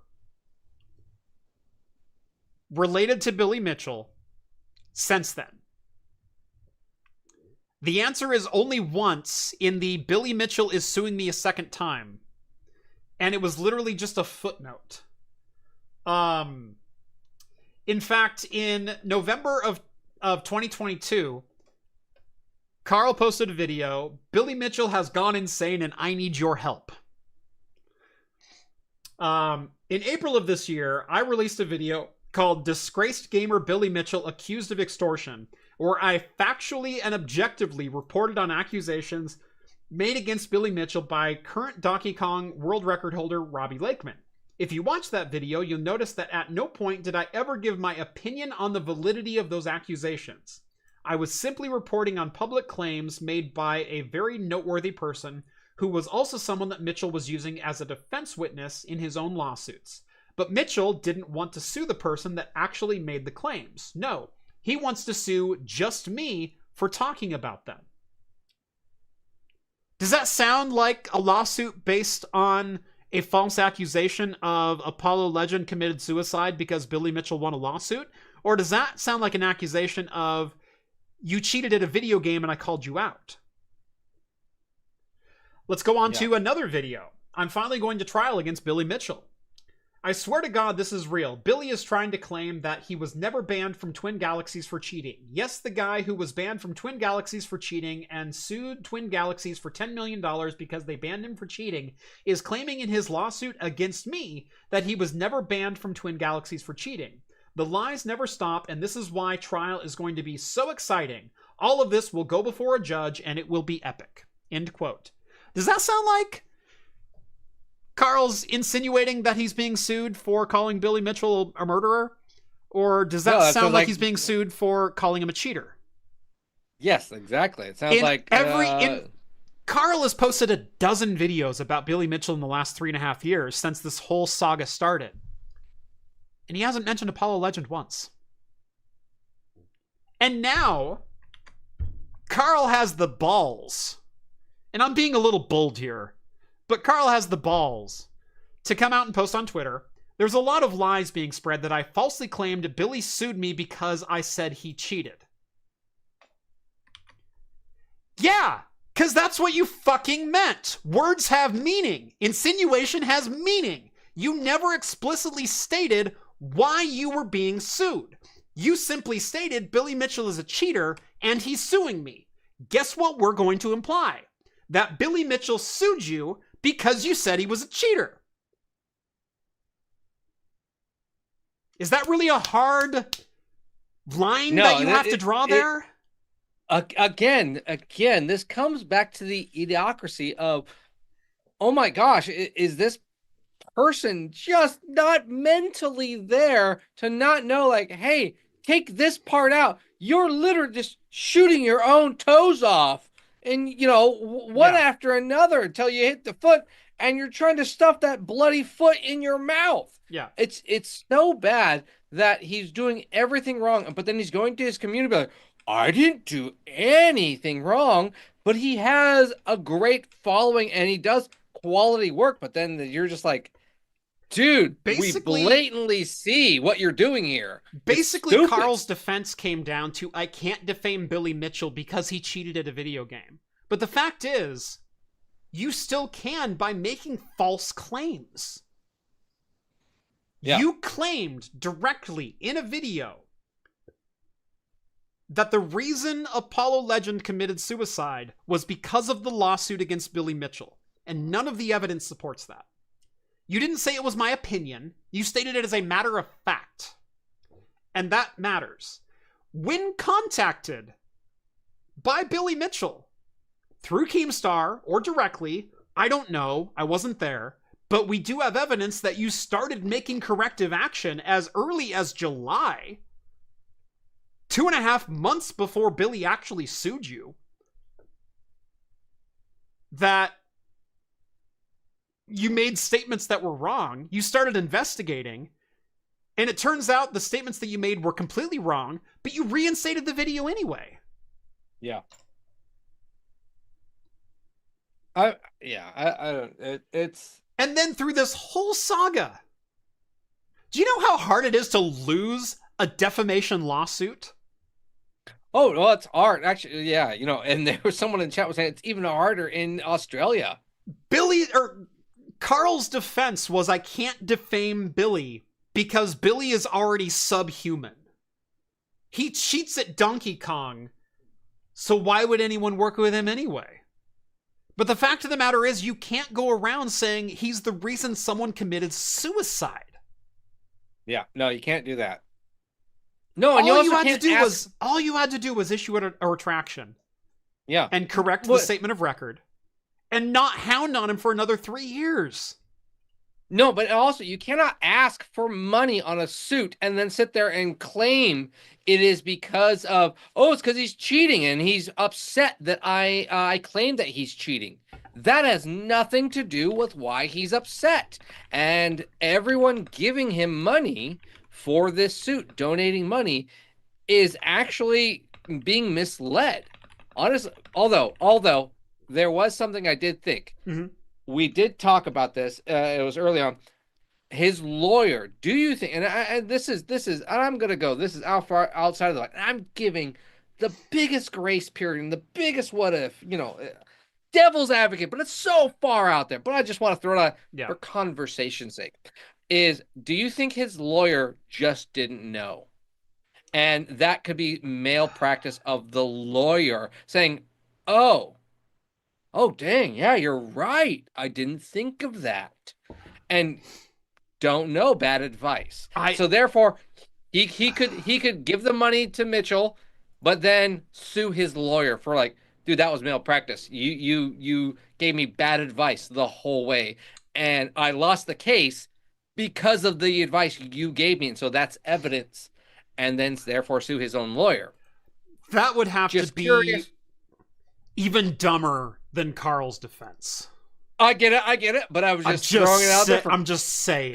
It was a conversation piece because I know we're just hammering the same topics. So I was like, all right, let's stretch this taffy, this dough here, and see what we can bring out. Yeah, I can't imagine someone went to law school, passed the bar, and then didn't read the one paragraph that mattered. Come on. I'm just saying. Come on. Dude. Look, this didn't happen in the U.S., so current administration notwithstanding. How's that? Chat GPT is a better lawyer than 90% of most lawyers out there. No, it's not.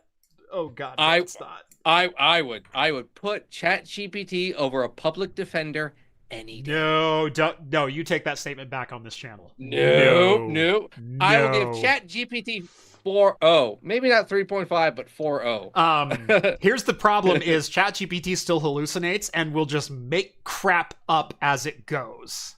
And you know what? My lawyer probably takes drugs and drinks all day. And but you know what? At the end of the day, he still will reference the correct case in his book. No, he won't, because he's probably using Chat GPT himself. Then you need a better lawyer. I'm saying most court-appointed lawyers are probably those. These statements are not being made on behalf of Craft Computing. Craft Computing makes no acknowledgement that. Just want to say, it's true, Jeff. You just don't want to admit it. Yeah. The after show. I would not crap on public defenders. I absolutely would not. You know what I'm saying. Are there bad lawyers out there? Absolutely. Are there lawyers who have tried to pass ChatGPT off as their written statements? Absolutely. Have they all been ripped to absolute shreds for doing so? Yes. So factually, you are wrong, John. I'm gonna look it up. ChatGPT. And if you want to file a defamation suit, come at me, bro. I challenge ChatGPT versus Karl's entire statement after losing. By the way, he posted a video the same day that this came out, and he goes, "I had to take the video down because apparently it's in bad taste to post a video on the same day that you lose a suit in which you misled your entire user base about the context of the suit and collected 200,000 Australian dollars from GoFundMe for your legal defense, in which you misled your entire population about the context of the lawsuit." Yes, people could have probably gone on and read the lawsuit themselves, but you built your reputation on being factual and objective. People took you at your word, Karl. I really liked the work that you did. I really did. It pains me that you made such a horrendous error here. It hurts. I don't know if it was hubris. I don't know if it was ego. I don't know what got in the way of you and any good decision within the last 3 years in regards to this case. But holy hell, did you dig this hole yourself? And there's nothing about this case that says otherwise. Billy Mitchell is a con man and a liar and a cheat, and he totally abuses the slap system. You know, the slap lawsuits. But at any point, you could have gotten out of your own way, Karl, and avoided all of this. You could have issued a retraction. You could have corrected the statement of record. You could have told your people what you were actually being sued for. At this point, you might be liable for fraud yourself, in my opinion, because you misled your community this badly to the tune of $200,000 in legal defense. And as the title of this video says, you speed ran your own demise. It's actually impressive. I asked ChatGPT if it could outdo a public defender in a defamation lawsuit. Would I be better than a public defender? If I had access to real legal tools, I'd probably outperform. Just saying. I just find it humorous, Jeff. Okay. And I'm just saying, no. I know, it's just funny. So it's what the people want, Jeff. They Yeah. want this banter. Because Novella was saying it's either going to be this or Star Trek talk for the next hour. And And I'm already pretty much done with my Fremont, and I see you still have a whole pint. So yeah, it could get into. I'm halfway through it. I poured the rest of the bottle just now, and so I've got 12 ounces left. This is the rest of my bottle. You're 10 ounces in front of me on a 27-ounce bottle. Give me a break. I get it. Give me a break. Did you hear they're reshooting a bunch of stuff for Strange New World season 3? Hadn't, no. Oh yeah. I mean, reshoots are pretty typical if you want to. Well, the reason I brought it up was because I heard it's supposed to be still more individual story based, and so it's just like which I love. Yes, I like that. I love. They did a great back job episodic television for God's sake. Anyways, I don't want to get into. I hate missing one episode and not being able to watch any of the rest of the 9 seasons. Exactly. No, that was great about those 2 seasons. They did a really decent job, I thought. So, Rourke asking, what beer is that? We're both having the Fremont Rusty Nail. I have the 2020. John has the 2021. It is a barrel-aged imperial stout with licorice and bourbon and cinnamon bark. Cinnamon. Yep. Yeah. Cinnamon bark, licorice, and imperial oatmeal stout aged in bourbon barrels. Oh, so good. God, it's good. It's good. Yeah. But no, Karl's whole statement here, I mean, not to rag, but no, it's a horrible statement. Again, it just comes off of like, I don't know if either he's an idiot or his lawyer's an idiot to tell him what to say. Yeah. That's why I brought up that statement of like, do you think he has a dumb lawyer, or is he just representing himself? I don't know.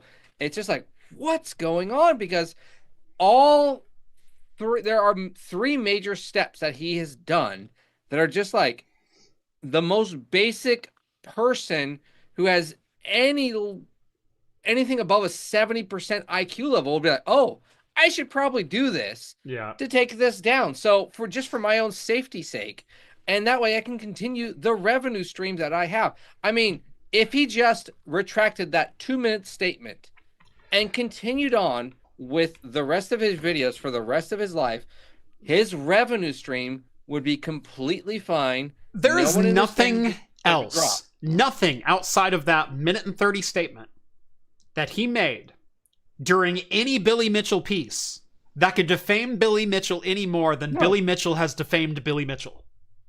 But he kept it. But he put it back in. He put it back in because he did take it out. Yeah. And that's the dumb part. That it almost comes off as now. That's probably what killed him, because everyone's gonna. The judge actually pointed out how arrogant and blatantly disrespectful Karl has been throughout the entire proceedings, and that's really what it boils down to. Does Billy Mitchell abuse slap suits? Absolutely. He will claim defamation with anyone with a pulse who ever mentions his name. I can't wait until I finally get mine here.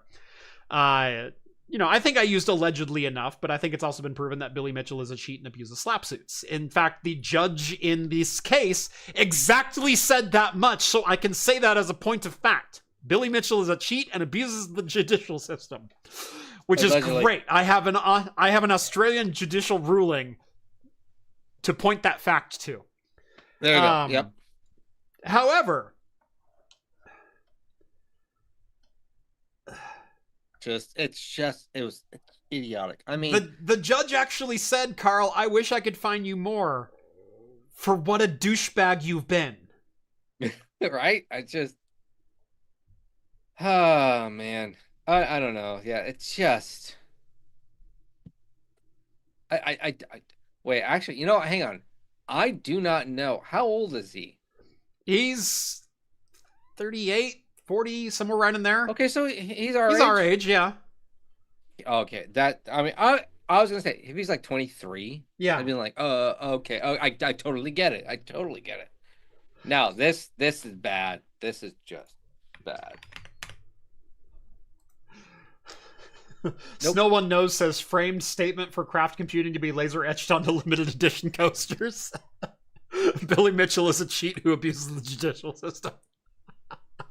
You know, if you want a plaque, you can buy that as a brick. Just saying, it's gonna be on the back. It's always gonna be there. Someone could buy that. Oh, that's funny. That's funny. That's a limited edition etched glass in there. Yeah, he's a cheat. it's a limited edition Pac-Man or Donkey Kong laser. It'd be Pac-Man and Donkey. He's technically holds the record for both of them. yeah. Or Miss Pac-Man, I think. Anyways, yeah, you could put that. Oh, it's laser etched in the bottom. That would be great. It causes the bubbles to flow. So your head is always saying Billy Mitchell's a cheat. I have thought about doing a 69 in the bottom of the glass to see if I can get the bubbles to form that at the top. Yeah.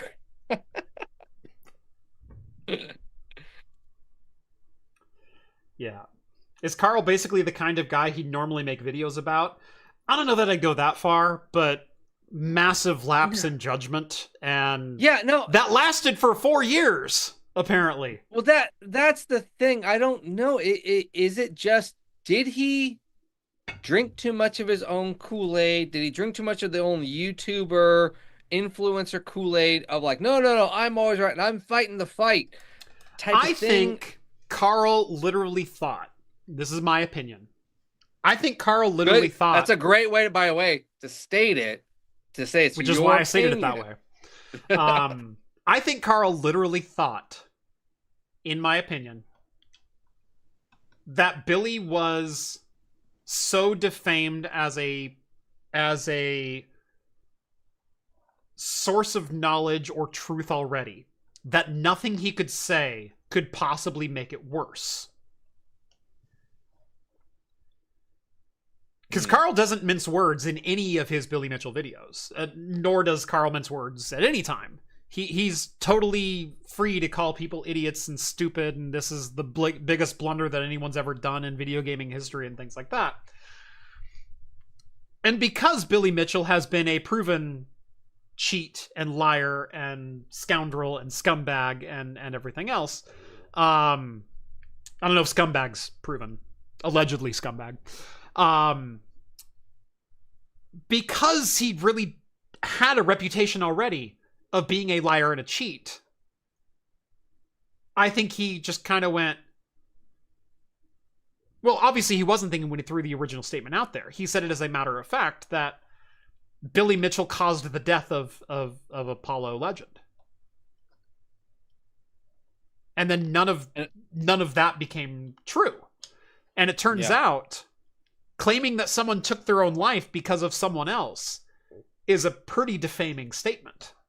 And the source of the lawsuit, and the source of all communication leading up to the lawsuit, in which Karl had a dozen opportunities to correct the record on, according to judicial records, according to the number of revisions that were made to the original video in April of 2021, the biggest conman in video gaming history.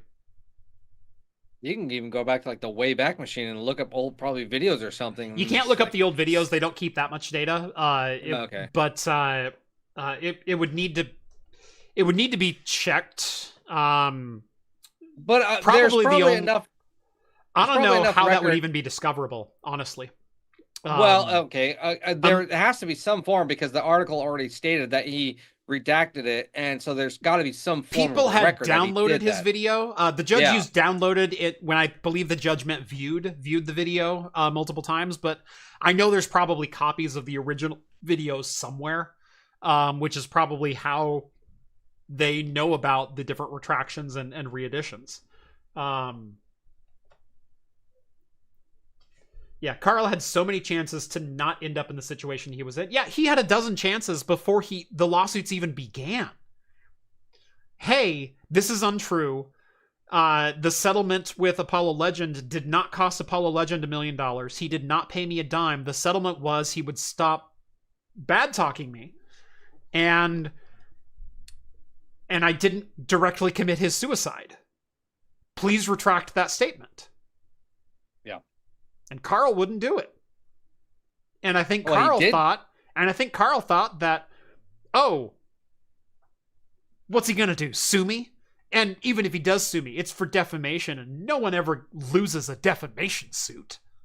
Oh, yeah. Again, the ego involved in admitting you made a mistake. That's something I do every week. But at the same time, deleting only 2 minutes at most of a video doesn't hurt you at all. It doesn't hurt the quality of that video you probably produced or the viewer count that you already gained revenue on. Doesn't do anything. And that proves, in my opinion, the arrogance. Do you know what's totally ironic about this particular situation? Is I saw the headline that Billy Mitchell won the lawsuit. And I said, we're probably going to have to talk about this on Talking Heads, because I swear I've talked about Karl and Billy Mitchell before, and I probably made some false statements in that. I'm going to have to retract some statements that I made in a previous podcast 3 years ago based around this situation. It turns out, I searched my own record. I never talked about this on the podcast. The only time I've ever talked about Karl Jobst and Billy Mitchell was in a quasi live stream where I was assembling beta Axifex units. I was just sitting here screwing them in and just shooting the crap with people, and invited any of my YouTuber friends to come and join, and we'd talk about whatever was going on. And Ian Cutters came in to the chat, and he was at like an airport bar getting ready to get on a plane. And he goes, "Oh, by the way, the Karl Jobst lawsuit starts like today." And I went, "Oh, that's right." And we talked about it briefly, and that was it. None of us made any opinions. I went back and watched it to make sure I didn't make a false statement in that video. I looked up in my own record of live streams to make sure I didn't make a false statement. No. And Karl couldn't do that when presented with essentially a cease and desist and "we will sue you." Couldn't get over his own hubris. Yeah. No, I mean, again, that was like, because you have the cognitive ability. I have that, even as a no one even nearly as big, not tiny here. It's like, what? Are you kidding me? Just take that little minimum time, especially when you're that big. Mm-hmm. It's a serious business. I mean, you have a serious business, and his is a serious business, and you're just like, I'm going to throw that to the wind. And it's not even if I lose the suit or whatever. What happens? There's the idea of you're going to lose reputation. Mm-hmm. You're going to lose so much. It's literally not worth it. And it just comes back to the arrogance. Yeah. The arrogance and boldness of this guy. Like, I'm better than this. Is it worth it? I don't. That's what came back to me of like, do you think his lawyer was saying, it's fine, go ahead, nothing's going to happen to him, to where he was getting legal counsel saying, you're fine. Probably. You don't have to do it. And that's what I was saying. Do you think he could probably, if it was his lawyer's fault, do you think he could sue his lawyer then for like, hey, it's malpractice. He instructed me that I was fine. And I don't think we're going to find that out. I don't think we're going to find the ins and out of this case, whatever happens past this point, because probably it's so little, no one's going to report about it. Maybe some bloggers or, Reddit posts at best. Who can we even trust those? No, probably not. So this is probably the end of it. But with that being the end of it, his reputation is going to be hit hard. Pretty much sunk. Yeah. I mean, he's honestly, if he doesn't come out with an apology video within the next 30 days and a big one, and even that then, might, even that might save some. Even an apology, he still took 200,000 Australian dollars for a ride. Yeah, from people he was saying, yeah, no, I totally agree. He was asking for donations from a theoretical how he was explaining it. It sounded like a suit of defamation from Mitchell cheating, not for liability of I claimed he killed someone. Right. And so people were fighting for that. And I mean, if people knew the exact context, there might have been a super chatter or something saying, hey, dude, this is completely wrong. You're in the wrong here. Yeah. Seek better legal counsel. You know, who knows? But because he was not upfront with his community, I think he's going to get hit very, very hard. Yeah. No, like I said, he speed ran his own career. He speed ran his own reputation. Straight into the ground. Jeff, are you worried about a slander lawsuit or what's going on here? No, I was worried that I had potentially made statements when I didn't have the entire truth. And I will always double check myself. I want nothing more to be truthful. And I didn't want to come out and make some bold proclamation in a video, because I thought we had talked about this when it happened, but it turned out we didn't. I searched for every keyword in the transcript of every Talking Heads. I searched for Billy Mitchell. I searched for Karl Jobst. I searched for Apollo Legend. I searched for Donkey Kong. I searched for any reference that I could find. And the only time I've ever mentioned Karl Jobst in a live stream before was incidentally with Ian Cuttress on the stream, where we said, oh, the Karl Jobst thing is starting today, back in September. And that was it. But I know I've made some pretty strong statements on Billy Mitchell before. Just probably not on a live stream, not on a video on demand available on the channel. That's totally fine. And, you know, so there's probably no recorded record of it, and probably my Discord server knows about it. But nothing I said about Billy Mitchell is public. Well, it's not only, even if it was public, I've called Billy Mitchell a cheat and a slanderer and a liar and a slapsuit abuser and everything else. And guess what? That's all true. Yeah, no. I wanted to make sure that what I said was still true. And it was. Yeah. That's it. You know, the only thing you have to worry about is Bite My Bit suing you again. Right. No, just kidding. No, I sued him. Yeah, that's an old joke. I've got the court letterhead somewhere. Yeah. Any original members of the Discord will know that. But by speaking of that, there's a lot of special chat that's going on the Discord that you guys are probably not a part of, that you're seeing behind the scenes, that you're not getting behind the scenes, that are articles, stuff that we didn't get to talk about. I've been posting, it's like, hey, you're going to miss this, but check this part out. You're missing that. And if you want to join the Discord, again, a fantastic Discord. It's a minimum of $1 a month. I don't know if you guys are going to stay this long for the video, but if you do, share this video. It's an awesome tech, culture, beer, fun times. We do all sorts of stuff on this channel talking about stuff, but the Discord's also not just tech. It's got pop culture, it's got memes, it's got health, it's got music, it's got TV, general stuff. It's even got a buy and sell for, well, mostly tech stuff, but honestly, tech stuff's getting expensive now. That's where you're going to want to find it cheap. And these are the people that you probably are going to trust. Because why? They're all tech heads and they know what they're talking about. And if you ever want to talk to the professionals, you can talk to all of us by just tagging us. What is that going to cost you? That's $1 a month. That's it. You can do more, but $1 a month for the best Discord you'll probably ever find. The link for that is going to be in the description below. And I'm done pimping out this channel. Cool. Patreon.com/craftcomputing. All right. You got to send them to Patreon. Do I get my Scooby snack now? You get your Scooby snack now. Sweet. Yeah. Thank you. Anyway, I think we got at least one more here. I got to shout this one out because this one was funny as hell. Techpowerup, I think, wins April Fools. I like this one. This was funny. I actually didn't know if this was an April Fool's or not, so I posted it and I said this might be a joke, but if it's a joke, it's a damn good one. RTX 5090 found with too many ROPs results in 8% performance gains.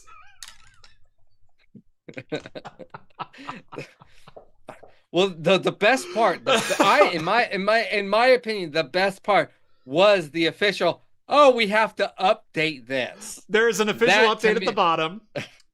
Just to clarify, since many people were concerned and asking about it, this is an April Fool's joke. No additional ROPs have been found. My Asus RTX 5090 Astra LC sample has the correct ROPs at 176. I like it. Oh, we found the extra count, guy. We found the other 8. Oh, they came from your GPU and they landed in mine. It's a random lottery, guys. It's great. I like that. I smiled. I like, oops, all ROPs.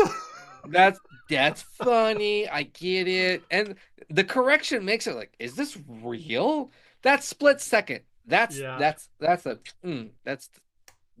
taste of resistance. That's how you know it's good. Yeah. That was so good. I saw that one and I'm like, this has a nugget of like potential truth, and I love it. Oh, yes, exactly. That was the best, because like, just like you, when I was starting to read, I was like, wait a second, is this actually real? Is this actually possible? Wait a second. Oh man, this would be really bad. What's funny is technically possible, because even the GB202 die is cut down from the max GB202 of the Blackwell 6000 RTX. The professional card has 8 more ROPs. It's entirely possible that they put the wrong die, or the laser didn't cut off the section, or whatever else. But yes, this was possible. No, that's why it makes it that's why it makes it really good. And the correction, I think, is the best part. Yeah, like I said, so yeah, that's good. Last but not least, I did say we'd touch on this one really quick. Microsoft has disabled a popular Windows 11 feature known as the out-of-box experience bypass NRO. I need this. How dare they do this to me? There's already a fix. There's already new versions out there. By the way, you can also add the bypass NRO script to a USB key and simply run it off a USB key. And so if you're used to that version, you can, instead of going OOBE/bypass NRO, you can copy OOBE to a flash drive off an existing PC and then run it off that. So yeah, that still works. Kind of. You just can't run it without the USB key. Yeah, I know. That's what I was actually going to go do. I was like, I got to go make a USB and then right, or an answer file. And who's got time for that? I will make time. Right. That's gonna be my baby. Yeah. Anyway, what this comes down to is Microsoft again forcing Microsoft Live accounts, Microsoft connected online cloud accounts for your local login to your PC. Cool. And I cannot emphasize enough how much I do not want that. Nope, I don't want that. I hate it, especially as an enterprise user. I just cannot do that. And then someone signs in with their personal account and messes with all the settings. Yep. And they screw over the company or all the settings and the passwords, and they have things that are on there that are company owned. And you're like, I can't get access to this now. And I have to reset the company. No, that's not how it should be. Yeah. I hate having to have a Microsoft, even though I have all of our company emails are Microsoft emails, and I don't like that. I hate that. I want admin access as the backend only Windows local user, and that is it. And then everything else is a domain user. Yeah. That's what I want. Personally. That's what I want personally. That's what I would go for. I mean, everyone else's jobs is what they want, but yeah, because I've been doing this for about the past year and a half. I was like, oh, this is great. It's fine. I had to teach other people how to do this. And then when I saw this, like, oh, God, this script, and I'm going to have to do it. It's just a longer thing to remember, because I had all of this memorized in my head. This is the code you have to write, OOBE, whatever it is. God, what was it now? I already forgot it. Stupid rusty nail. I mean, I usually am drinking on the job, but not this much. That's a light beer. But the Win JavaScript application restart, local only. I'm not going to remember that. And I even saved this article just to remember this. And I'll probably have to put this in a saved chat and pin it locally so I'll remember later on. Because we're in the process currently of upgrading all of our company's PCs to Windows 11 because we were the type of company early on that did Windows 10 Home for all of our PCs. And then they were like 3-4 years ago, let's do Windows Professional. But all of the Windows Professionals are not 8th gen, and so they're not Windows 11 compatible. So now I'm slowly upgrading everything to Windows 11 compatible. And it's just like, oh, it's annoying. And management does not want to pay for all of that. Yeah. So it's slow process. So by the way, the registry key or the script for bypassnro still exists. Yes. It's just disabled in registry. You can re-enable the script through registry by typing in a command that I just pasted in the chat. And it's also in the Talking Heads channel on our Discord. Thank you, Coffee and Cynicism, and thank you, Chris Titus Tech, for posting this originally. But yeah, you can re-enable that particular script by re-enabling it through the registry, through the command line, the same way that you would do it. So instead of just simply typing in OOBE/bypassnro, now you have to type in a full registry key thing. But you can do it. If you remember all of that, and you have to save but the problem is, I shouldn't have to. Have to. Yes. No, I have use cases for my personal machine that I do not want cloud-connected things attached to it. I have an arcade machine right behind me. It runs Windows 7 right now. The reason it runs Windows 7 is because that's the software that I run on there is compatible with Windows 7. I have security concerns about running Windows 7. I have issues with that. I have circumstances on my own desktop in which I don't necessarily want a Microsoft Live account attached to my local login. I shouldn't have to have that. Even Apple doesn't force that. They ask you, and they'll remind you, but it's not forced. Oh yeah, and that's Apple. This is the brand new, again, Windows 11 feature. Windows 10 did let you bypass this right away when it was asking you to connect to a network. And then it was like, oh, no network available? Okay, click here. And that's the stupid part about Windows 11. I'm growing a little bit more, but man, I still don't love Windows 11 as much as probably you do. But God, this stuff like this just makes me hate it more. It's better than 8.1. I give it that, but not by much.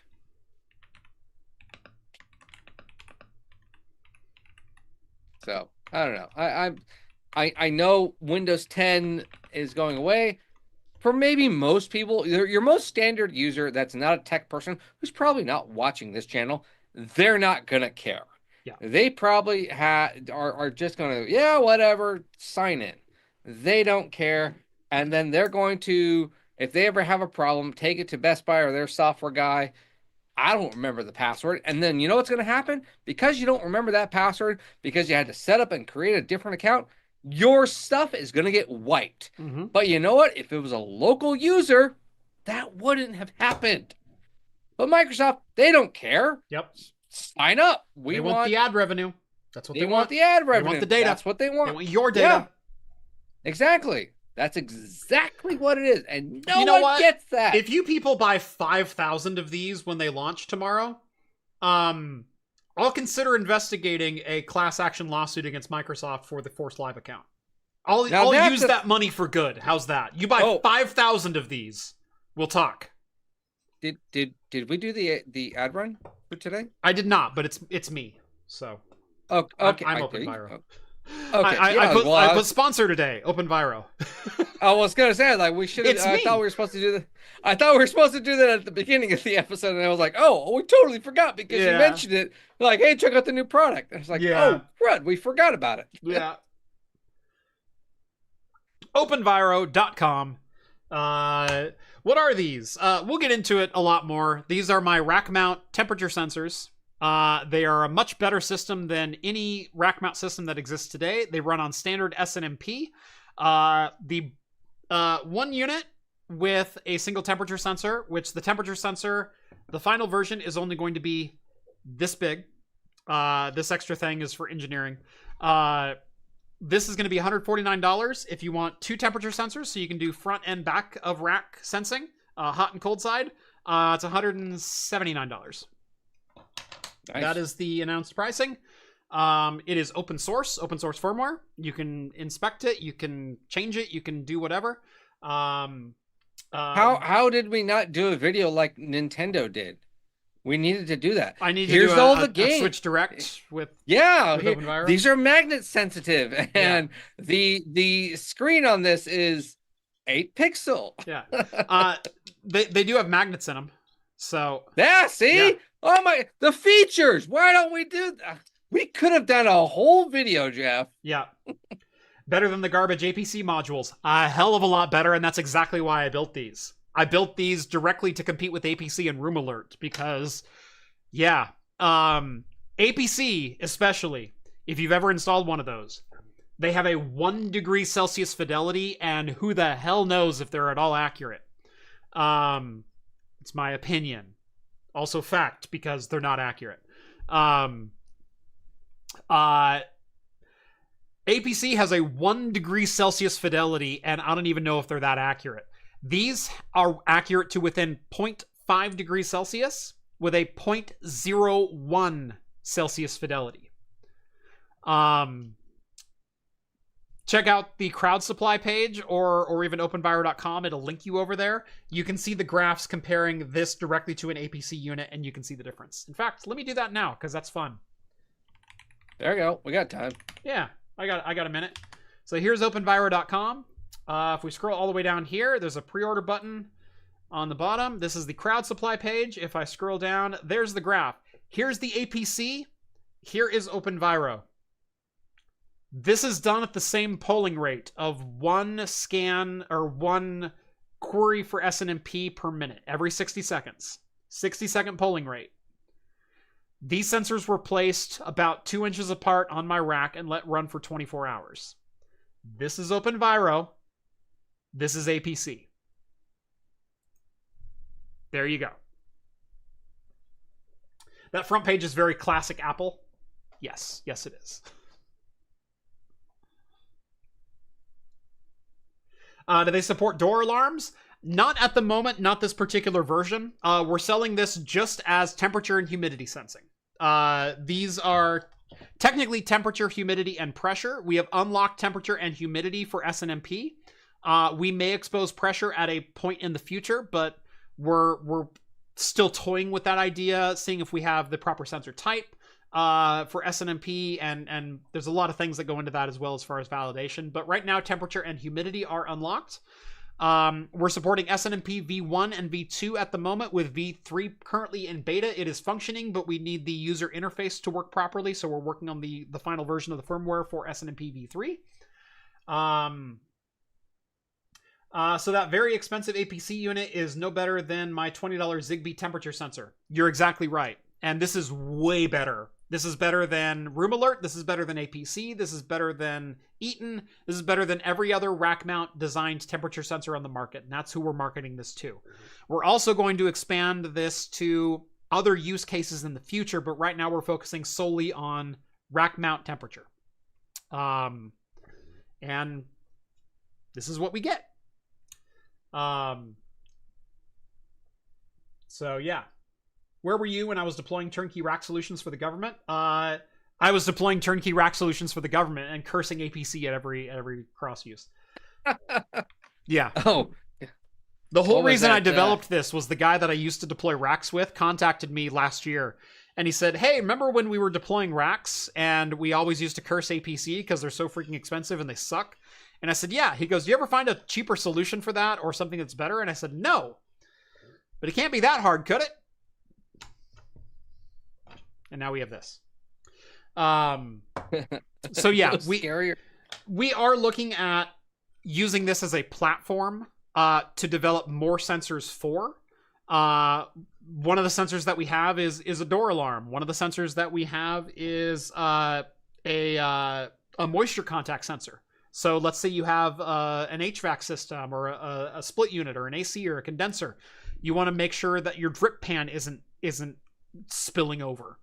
We're looking at a drip sensor. We're looking at a whole bunch of different use cases.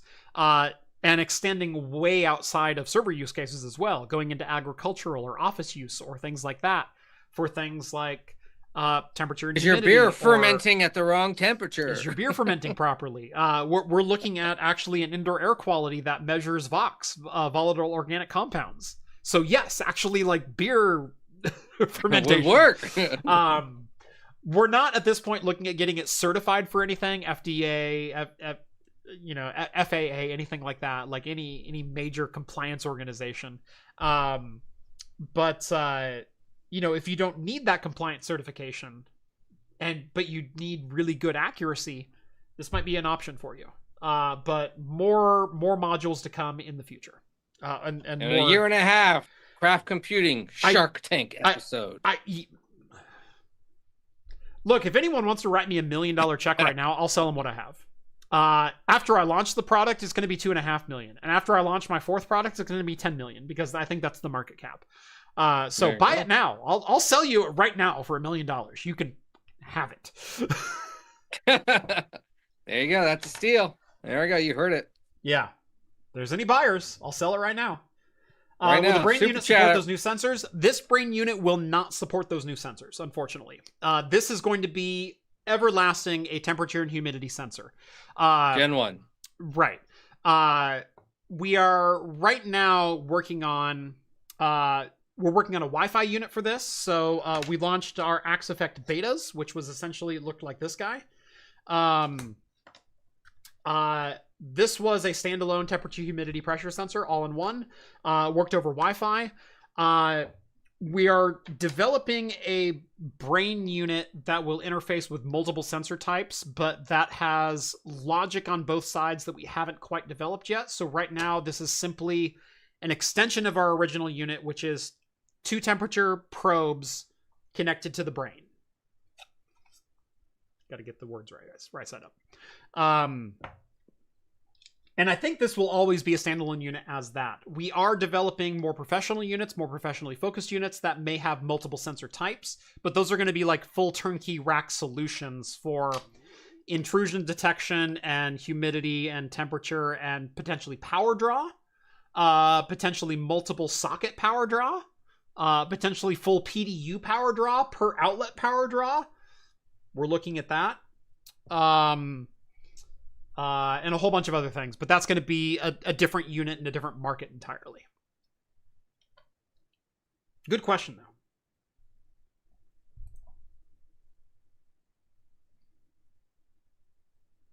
8:30. Yeah. How was your beer tonight? It was a fantastic beer. In all honesty, wonderful to have. I had a horrible experience this past weekend. It was Saturday. I posted it on the Discord. And it sounded good. If I described this beer to you just on the description alone, you would have been like, sounds phenomenal. Yeah. It was horrible. Really?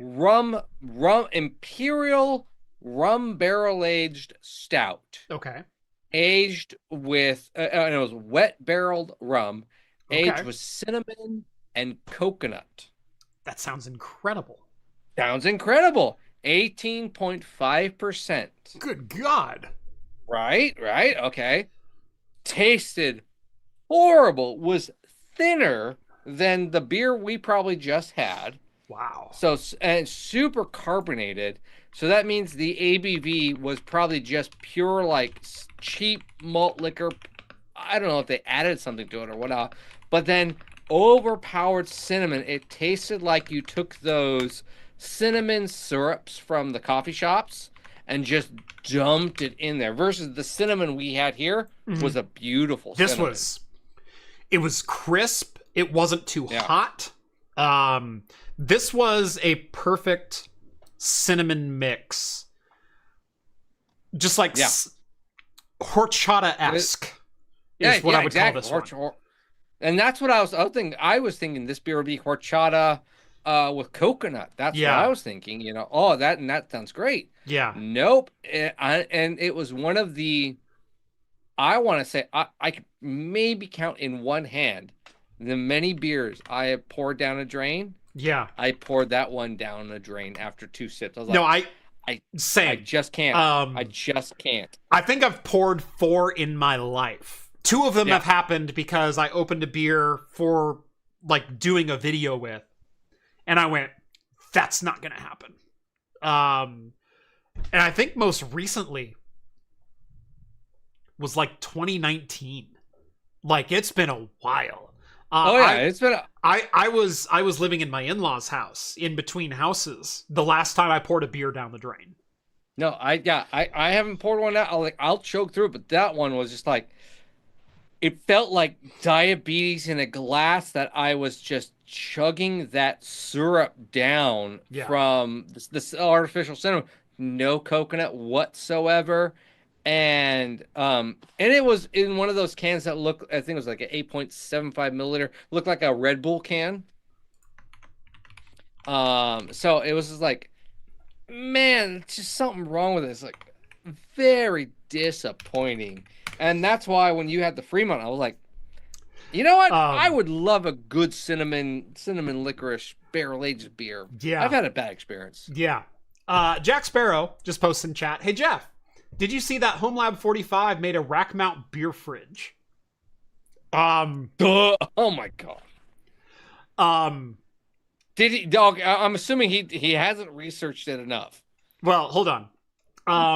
Number 1, I have the first public picture taken with one. Number 2, they built it because I was there. I was at 45 Drives. Number 3, mine arrived last week, which is why there's now a new rack behind me because I replaced my fridge. And tomorrow I'm unboxing the HomeLab 45 Beerinator. It's going right here. Yeah. Yeah, exactly. Yeah. So he hasn't seen the channel yet. I was trying to get to it before the show today, so I would have it in the shot tonight. But from now on, there's going to be a Beerinator behind me right here. The only thing this rack is going to be used for is all the rack mount servers that I no longer use, but still have. And so I'm just going to fill it with all the old crap that I've collected over the years. Because when I buy things, I don't sell them. They just accumulate in my garage. And so I've got 20U worth of rack mount equipment that I don't use. That's just there. And so I'm going to load that up with the Asus BC or ASRock BC250 and my original Supermicro 948 chassis. And I've got my Asus G4000 and a whole bunch of other boxes that I'm just going to stuff that full of. And then the Beerinator is going to go on top, and that's going to be my beer fridge from now on. So it's going to be a rack mount beer fridge. That's just a beer fridge. I know. I went and posted that to the tech guys. Like, hey, can we get this for the server room? Stop me from having my mini fridge. Yeah. No, I've wanted a rack mount fridge for so long, and actually, I'm the reason they made it again. So yeah, wasn't it like a one-off? And then you were like, "Why are you guys producing this?" Like 7 years ago, 45 Drives made a Beerinator as a joke, and what it was they took one of their AV45 chassis and they welded the bottom shut, and they filled it with ice, and they put beer in it, and they made a label for it called the Beerinator. And they used it for a company party. And so it was just like a joke within their company that the Beerinator exists, and we don't know where the Beerinator went or who ended up with it, but it's basically just an ice cooler that we would never put in a server rack because it's basically an ice chest. A box with ice that could drip. It's a box with ice that I guarantee leaks, but it worked, okay? Like, that was the joke. And I said, you know, you guys really need to bring the Beerinator back. And I said this in 2023. I went to 45 Drives in Nova Scotia in 2023. And I said, I've heard tale that this exists. You need to make this again. And I talked to the president of the company. And I said, you know who I am. You invited me for a reason. I'm telling you, you need to make a Beerinator. And he told me, we will make a Beerinator and we will ship you one. And I said, that would be amazing. That's all I ask from you. And a whole year went by and my Beerinator never showed up. And so I went back to 45 Drives this last August in 2024. And we're doing the factory tour of their case company. And Protocase, there it is. Of Protocase, which is where they manufacture all their chassis and whatnot. And I'm standing right next to the president of the company again. And I went, you know, I never got my Beerinator. And he literally turns to me and goes, what? And I went, yeah, you guys said you'd get me a Beerinator. I never got my Beerinator. And he does this, which is totally president of the company thing. He goes,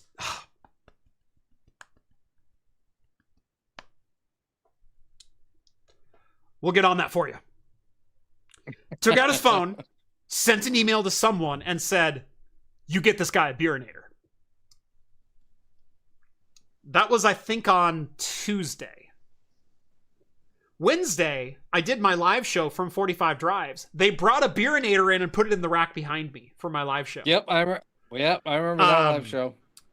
And they had gone above and beyond because what they had done was they had ripped apart a mini fridge and taken the compressor and the coils out and integrated it into one of their chassis and made it 95% of a product within 24 hours.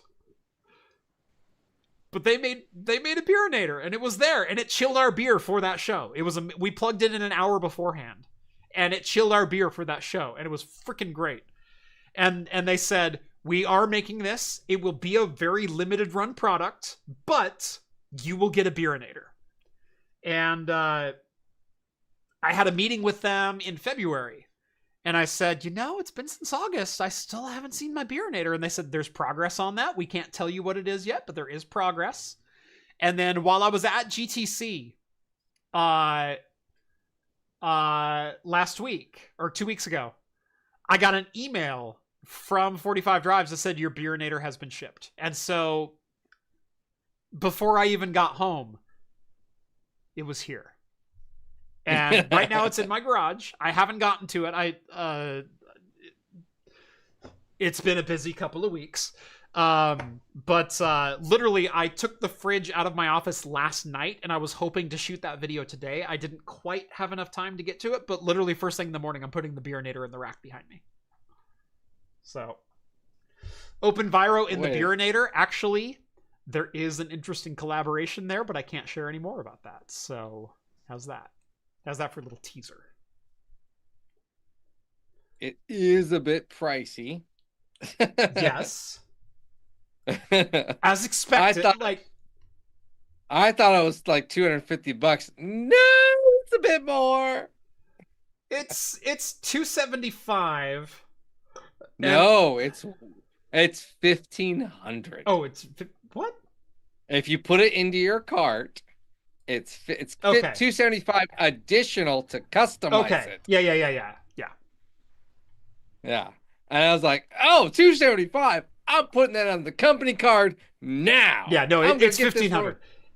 Yeah. It's a 120 watt mini fridge in one of their custom chassis, which their custom chassis are $1,000 bare metal. Oh, no, and this is a one-off awesome product. Yeah. So, wow, I'm not saying overpriced. It's just like, oh, okay. No, it's expensive. I would like to. It's expensive. Yeah. Yeah. I just wish they put the price on the standard. Yeah. Right next to it, because that 275 makes it seem like below. Yeah. Makes it seem like 275. Yeah. But no. Still totally 100% worth it. 100% worth Yeah. it. Because it's you want to give your IT team something fun. Like, honestly, you do that, $1,500. You're a decent sized company that has a decent sized IT team. Soda, beer, whatever. They're gonna love you. Screw the pizza party. You want your IT team to work for your company for the next year? Yeah. You buy that, they will do everything for you for the next year instead of a stupid pizza party. Yeah. That they're gonna like, I'll work for you for a week. They're gonna love you, and that's gonna be talked about, and you're gonna be the envy because they're gonna talk to other people, and then they're gonna want to work for that company. Yep. That's the thing. A rack-mountable fridge that keeps your drinks cold, engineered with the same premium mindset behind 45 Home Lab, the Beerinator delivers consistent, reliable cooling up to 17°C below room temperature. So up to 62 degrees below room temperature. That's actually freaking perfect for most beers, because if you think of, even if it was 80 degrees in your house, you could freeze your beer in the fridge. So 17 degrees Celsius Delta is pretty freaking impressive. Yeah. So, but 120 watt, Peltier cooled. And by the way, I've had the Breton Brewery Black Angus. That's a damn good double IPA. It's a damn good beer. I'm going to see if I can bring some of those. I've also had the Red Coat, the Red Ale. I'm going to see if I can bring those home for you to review this next year, John, because that'd be great. I think you need to review those. They are solid. I know. I have to revamp. I need to do something. Editing videos. I'm thinking about doing some more lives, shorter lives, but or just, I think like an hour live on. I haven't even thinking about Sundays. Sundays are pretty good, like dead air. Yeah. Everyone's looking for some stuff, and I think like a Sunday live, but content. My job's been very busy, and it's like I even have like 3 videos that need to be edited, so I have a backlog. But it's like I need to be a way to put more content out, and I think lives are probably going to be the way to go. And so you might, guys, if you're looking for some beer content, let me know. I would love to do some lives, and I might spitball some ideas with some people in the Discord. Again, join that Discord. Check it out, because those are going to be the ones that I'm going to test run everything. Yeah. So if you like beer news, beer stuff, beer talk, more of the pop culture within that realm that I'm probably going to end up talking about in the lives, you're going to get that. But still, probably some tech talk too, because the people that are going to be joining that are the people here. That's right. So. Would there be any concern about condensation from the Beerinator getting onto other stuff in your rack? Yes, absolutely, because you're dealing with sub-ambient temperatures, which means there's always a dew point transition limit. Even though this is an insulated box, there's still the potential for condensation outside the box, because inside is cold. And as 45 Drive states on their Home Lab store, the Peltier cooler typically has a lifespan of approximately 150 to 200,000 hours for normal use. For optimal safety and performance, the unit should be installed at the bottom of the rack with no equipment placed underneath. 45 Home Lab is not liable for any potential water leaks. It's on the main page. So this is a fun thing that they literally brought back for me, and I appreciate the hell out of it. So yes, you'll probably be seeing this video on Friday. Assuming I can actually get to it tomorrow, because tomorrow is already a busy day. So we'll see what happens. Yep. But anyway, it is 8:48. We have been on for 2 hours and 44 minutes at this point, because we started at 6:04. So yeah, it is, I think, time to wrap it up, as they say. This has been Talking Heads, episode 376. Join us every Wednesday night at 6 p.m. Pacific time for the latest in beer and tech news right here on YouTube. Subscribe to the channel, like the video if you haven't done so already. Subscribe to Hops and Brews if you like the beer content on this channel. John does an excellent job over there, and hey, occasionally even features a Jeff or two. Sometimes there are special videos. Honestly, you go check those out. There was a special one. If you were a Patreon, you would have seen it where we got to put Jeff. It was not public, so I promised Jeff it wouldn't be public.